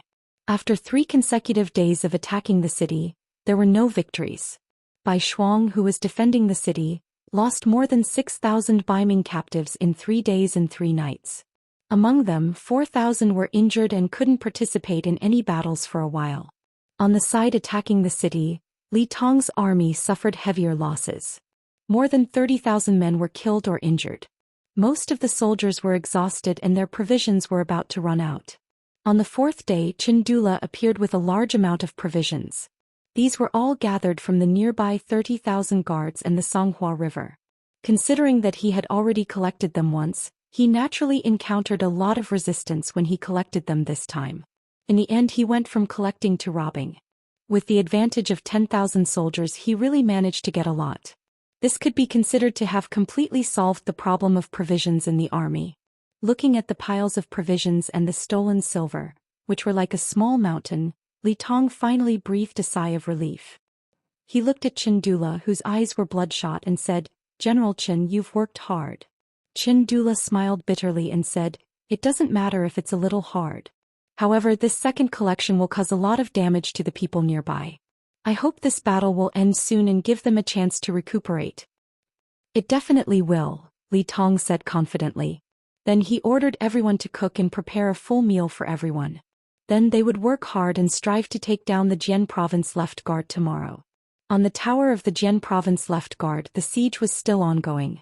From time to time, screams could be heard. Every scream represented the loss of a soldier's life. This made Bai Shuang, who was below the tower, squint his eyes. Of the 18,000 captives, only a fraction was left. From the looks of it, the price they would have to pay tonight would not be small. If that was the case, how many more days would the city be able to hold out was something that no one could be sure of. This time Bai Shuang had miscalculated. He had overestimated the combat power of the Baiming captives. He thought that with the high walls of the city, there would be no problem at all to defend the city. However, when the battle really started, it was a completely different matter. The military quality was not good and they did not know how to cooperate. Some of the soldiers were even very timid. When they saw the densely packed siege army below the city, their legs went soft before the battle. All these changes caused him to suffer such a great loss. If the strength of the Baiming army was not average, it would be hard to say if they could achieve a 3-to-1 ratio.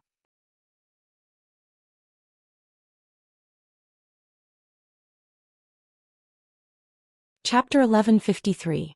After 3 days and 3 nights, they had lost more than half of their forces. If this continued, they would probably lose the city in another 3 days and 3 nights. "Commander, why don't we kill our way out? With the advantage of our cavalry, we should be able to catch them off guard and reduce the pressure on the city." Ever since Tong Long had been promoted to battalion commander, his heart was filled with the desire to perform meritorious deeds. He had noticed that Bai Shuang's black cloak, which represented his status as a regiment commander, was very eye-catching. If he wanted to gain merit, he could only perform well on the battlefield. Fighting outside the city was undoubtedly the best opportunity. How could Bai Shuang not know that a cavalry attack could turn the tide of the battle? However, he did not think that the Baiming army, who had suffered a loss once, would be unprepared. Although he could not see anything from the tower, he had a feeling, or perhaps his sixth sense, that the Baiming army was waiting for their cavalry to leave the city. "Battalion Commander Tong, there is no need to rush. Before we know the enemy's background, any action outside the city is a risk. Unless it is absolutely necessary, we will not take the risk. Considering that there was no evidence, Bai Shuang did not say it clearly. However, when Tong Long heard these words, his face was filled with displeasure. Commander Bai, you can't be afraid, right? If that is the case, then hand over my 2,500 cavalry and I will go out to fight. Impudent. Bai Shuang suddenly let out a cold snort, and the aura of his entire body was released, shocking Tong Long on the spot. All along, Bai Shuang had given him the impression that he was very refined, even when he was killing enemies on the battlefield. Perhaps this had something to do with the fact that he had learned from Yang Chendong, but this did not mean that he did not have a temper. When people were chatting in private, they could talk about anything. However, when it came to a battle, when it involved the lives of tens of thousands of people, he could not be careless. Otherwise, not only would he die, he would also let down his teacher, who had valued and nurtured him. There can only be one military order in the army. Tong Long, are you going to disobey a military order? Bai Shuang's aura surged as he asked in a thunderous voice. Tong Long himself was indeed somewhat undisciplined. Otherwise, he wouldn't have led 3,000 cavalrymen out of the city despite Chendula's disapproval. In the past, he had not taken Chendula seriously because the Tong family was powerful enough in the Jianzhou left guard. But now, when he faced Bai Shuang, especially when he shouted at him, he unconsciously became a little timid. When he saw that the other party was angry and reprimanded him with military discipline, he quickly cupped his fists and said, "Your subordinate doesn't dare." It's best if you don't dare. I can also tell you clearly that no means no. If you dare to act without permission, even if you come back victorious, you will be punished by military law. The lightest punishment will be 50 beatings and the heaviest punishment will be beheading. You decide for yourself. Bai Shuang left this sentence and walked towards his small courtyard. There was still a big battle tomorrow, so he had to seize every moment to rest. Tong Long, who was left behind, had an ugly expression on his face. If he sent out troops without permission, he would be punished even if he won. This made his thoughts of doing something wrong disappear instantly. Now that he had betrayed Baiming, if he offended the five-star army, there would be no place for him in the world. Suppressing the thought of sending out troops alone, Tong Long shook his head and left. In his heart, he was only thinking that if the city was really in danger, Bai Shuang would probably accept his suggestion. Bai Shuang did the right thing this time. This was because Li Tong had already prepared an army of 10,000 men under the Jianzhou left guard city. They carried bows and arrows on their backs and formed a semicircle, waiting for the five-star army's cavalrymen to appear. Then they would surge forward and deal a heavy blow. Considering that Chendula's army had been defeated, Li Tong made an extra move. It was a pity that it hadn't been used yet. It didn't matter. Although it hadn't been used, Li Tong wasn't discouraged. In his opinion, since the provisions had been supplied, he only needed to continue attacking the city. With the advantage of military strength, there wouldn't be any place that he couldn't conquer. He had even thought about it. He would launch an even fiercer attack tomorrow morning. He was determined to take down the Jianzhou left guard city. This battle would also become a stepping stone for him to come to the Liaodong region. With this battle, he would definitely gain great merit and be valued by the emperor. However, what Li Tong didn't know was that there was a group of black figures gathering on a hill 50 kilometers north of them. If someone happened to see this scene and was able to clearly see who was coming, they would definitely be very surprised. This was because they were the main force of the world-famous 1st Cavalry Division. The people gathered here were the main force of the 1st Cavalry Division, led by Tian Hu. It had been more than 3 days since Bai Shuang sent people out to deliver the letter. Relying on their speed, they quickly arrived here. Now even the closest 5th Regiment had gathered. 8,000 of the most heroic cavalry had appeared. They would form an unstoppable torrent as they rushed towards the target. The soldiers below had temporarily built a house with wood and leaves. Tian Hu was staying here. At this moment he was waiting for Yang Chendong's return telegram. The reconnaissance cavalry sent out earlier had already reported the battle situation of the Jianzhou left guards. After learning that Commander Bai Shuang had been guarding the city for nearly 4 days, Tian Hu decided to attack immediately. After all, the battlefield was unpredictable and one mistake could lead to an outcome that no one could predict. Once the Jianzhou left guard city was really taken down, the role of the cavalry would be greatly reduced. This was not what Tianhu wanted to see. The telegram had been sent out. After all, this war involved more than 200,000 people. Even Tianhu couldn't act on his own. He had to report it to his superior and get permission. Hasn't the telegram been sent back yet? Half an hour had passed, but there was still no news. Tianhu, who had always been calm, became a little anxious and began to ask for the first time. No. The telegraphist of the 1st Cavalry Division shook his head and continued to stare at the radio station. He didn't dare to miss the slightest movement. Tianhu frowned slightly. He knew about Yang Qindong's situation. There were 3 radio stations around him, and one of them was a motor that could be manually generated. With these, it was impossible for the radio station to run out of power. Then why didn't he call back after receiving the telegram? According to the rules, the army couldn't act rashly without a reply. But if there was no reply, would they have to wait forever? It was not an exaggeration to say that the Jianzhou left guard city was racing against time. One more day meant one more day of danger. Someone send another telegram to ask. Tianhu, who was a little anxious, continued to send an order to the telegraphist. What Tianhu didn't know was that 30 kilometers northeast of them, there was a group of cavalrymen rushing towards them at high speed. From afar, they were all dressed in black clothes, black armor, and black cloaks. Streaks of murderous aura constantly collided with the surrounding air. Only one cavalry unit in the world could carry such a murderous aura and be so well equipped. It was Yang Qindong's black cavalry. Just behind these cavalry units, a torrent of bicycles followed. Their speed was not much slower than that of the war horses, and they always maintained a certain distance from the cavalry.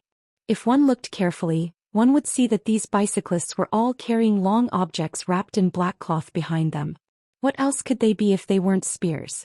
The team was constantly moving forward. Among them, a white horse under a golden cloak was particularly eye-catching. At this moment, beside the white horse, there was also a strong man riding a war horse who was saying something. Young Master, Commander Tian, who just sent another telegram asking for a battle. Do you want to reply?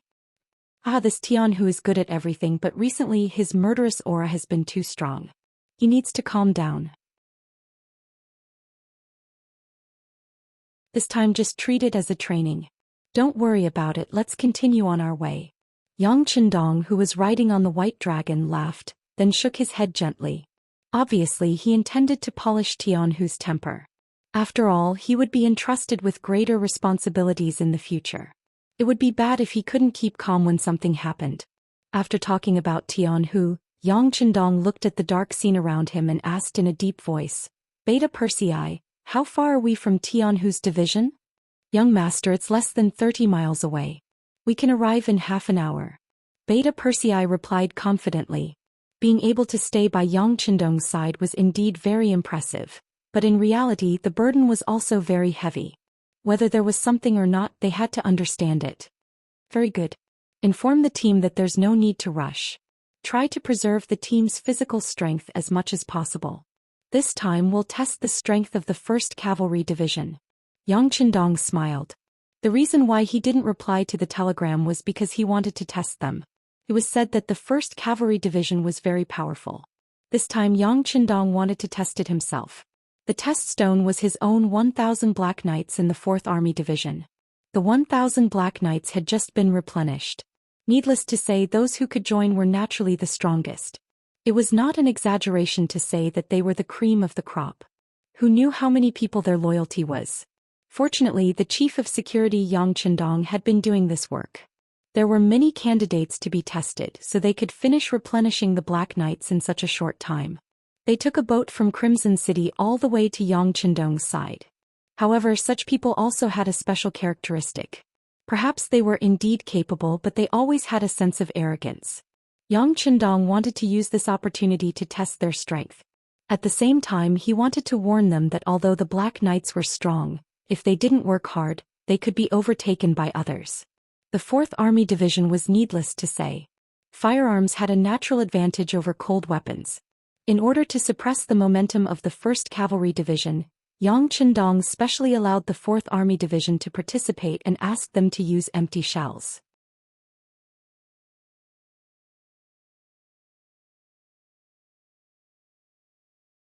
Chapter 1154. Commander Ling Daqiang naturally agreed with this order. Cold Front's reputation had been overshadowed countless times by the world's #1 cavalry division. Now that there was such an open and above-board opportunity to take revenge, he naturally wouldn't miss it. In order to achieve the goal of completing the mission, he ordered all the soldiers of the Cold Vanguard to be in their best condition. If anyone dropped the ball, they would be kicked out of the Cold Vanguard. This was no longer just a matter between the 4th Infantry Division and the world's 1st Cavalry Division. It concerned the reputation of the entire Cold Vanguard. Under Yang Qindong's orders, close to 10,000 soldiers quietly arrived. The scouts sent by the 4th Division and the Black Knights were the best scouts. Very quickly, the scouts sent by Tian who were eliminated, one by one. With the advanced firearms and the speed of the Black Knights, the 1st Cavalry Division was at a disadvantage, at least on the outskirts. Tian who was naturally unaware of all this. At this moment he was still waiting for Yang Qindong's reply. It was almost midnight. Soon the sun would rise, but there was still no news. Tian who was burning with anxiety. Waiting felt like forever. Tian who had already drunk at least 5 cups of tea, but there was still no news from the telegraph operator. Just as he was feeling uneasy, the 3rd Regiment Commander Hu Bo-er arrived outside the tent and said loudly, "Division Commander Hu Bo-er wishes to see you. Come in." Tian Hu straightened his body and tried his best to hide his anxiety. Then he took out the style of a division leader. Hu Bo-er entered the tent and saw that there was only Tian Hu and the telegraph operator. She immediately understood and asked with concern, "Division Commander, is there still no news from Bugnam of Gozhou? No." There was nothing to hide, so Tian Hu admitted it. He then looked at Hu Bo-er and asked with a smile, "What? Did the 3rd Regiment Commander come just to ask about this?" "Of course not. Master, I'm here to report to you that there seems to be something wrong with tonight's situation." Hesitantly, Hu Bo-er spoke of her feelings. As a general under the King of the Grassland, Hu Bo-er did indeed have some ability. Perhaps he was born to fight, but whenever he encountered danger he would always feel uneasy.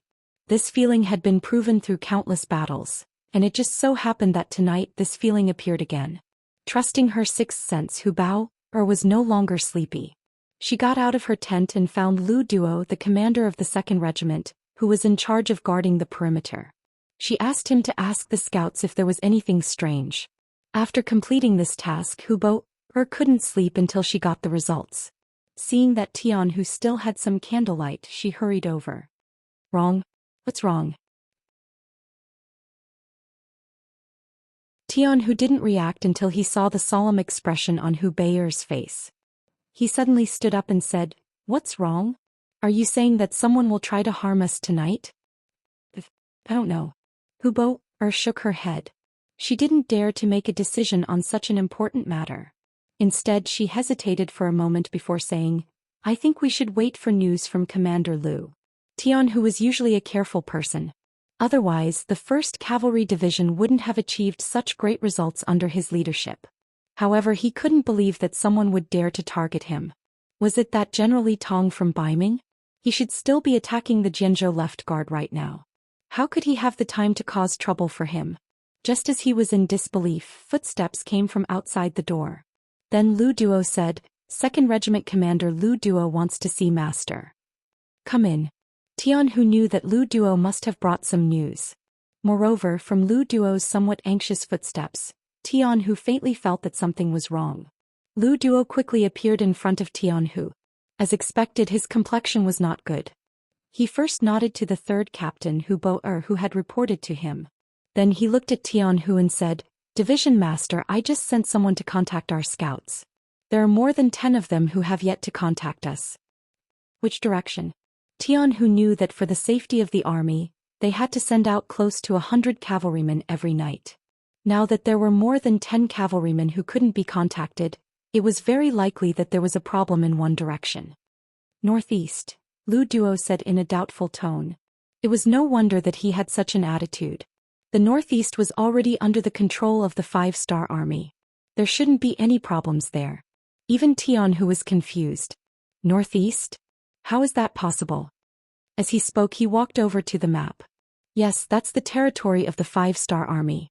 There shouldn't be any problems there. But it is true that we have lost contact with the scouts there.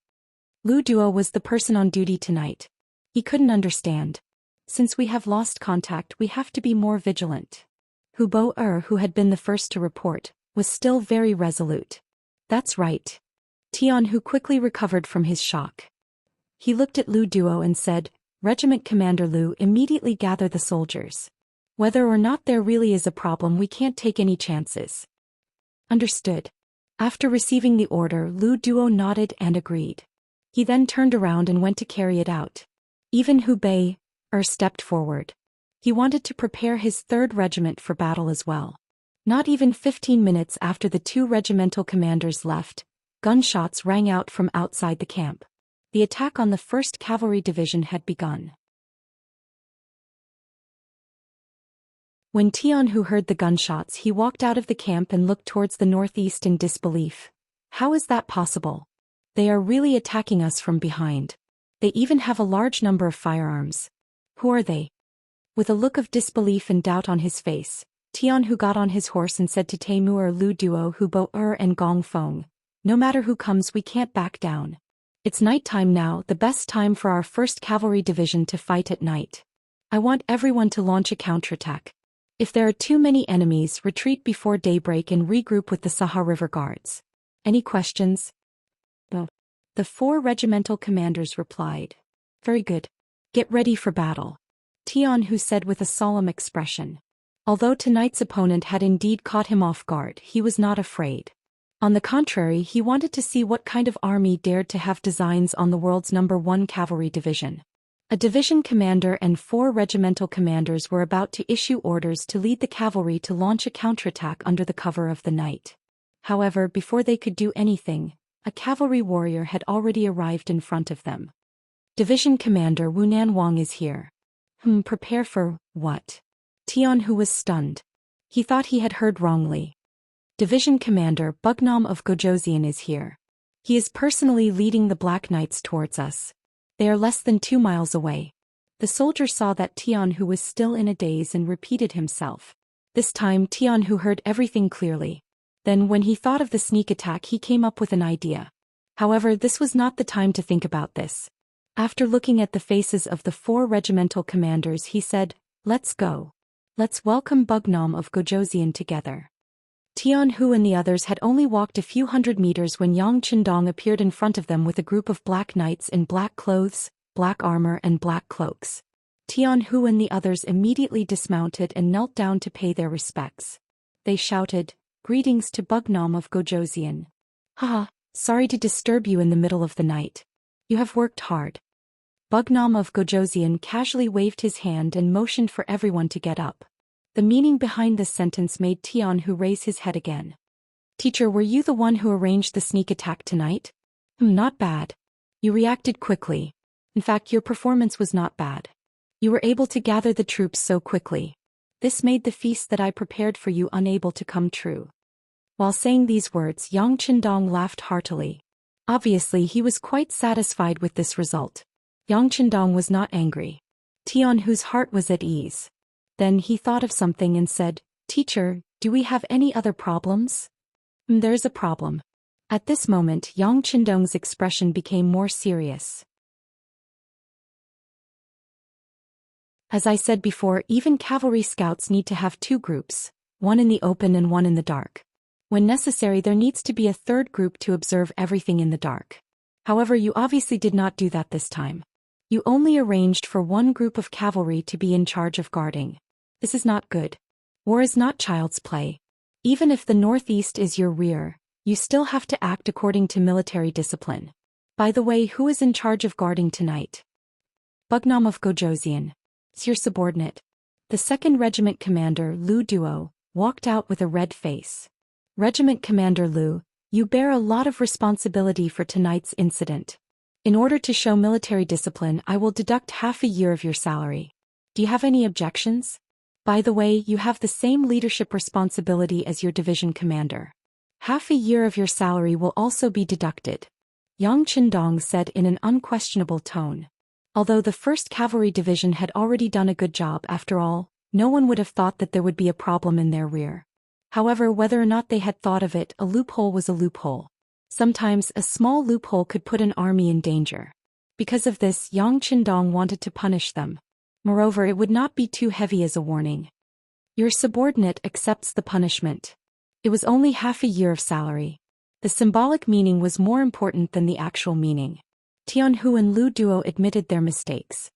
Good. Since everyone is awake, then don't sleep anymore. Get ready. We are going to send a gift to the Baiming army. After dealing with the matter in front of him, Yang Qindong's eyes were filled with the aura of an elite. This Li Tong had guts. He actually dared to attack a city that belonged to the 5-star army. If he did not show him how strong the 5-star army was, how could he show the strength of the 5-star army? You're tuning in to the Zhou Xian's Legacy YouTube channel. Don't forget to subscribe and join us on this journey to catch the most captivating stories.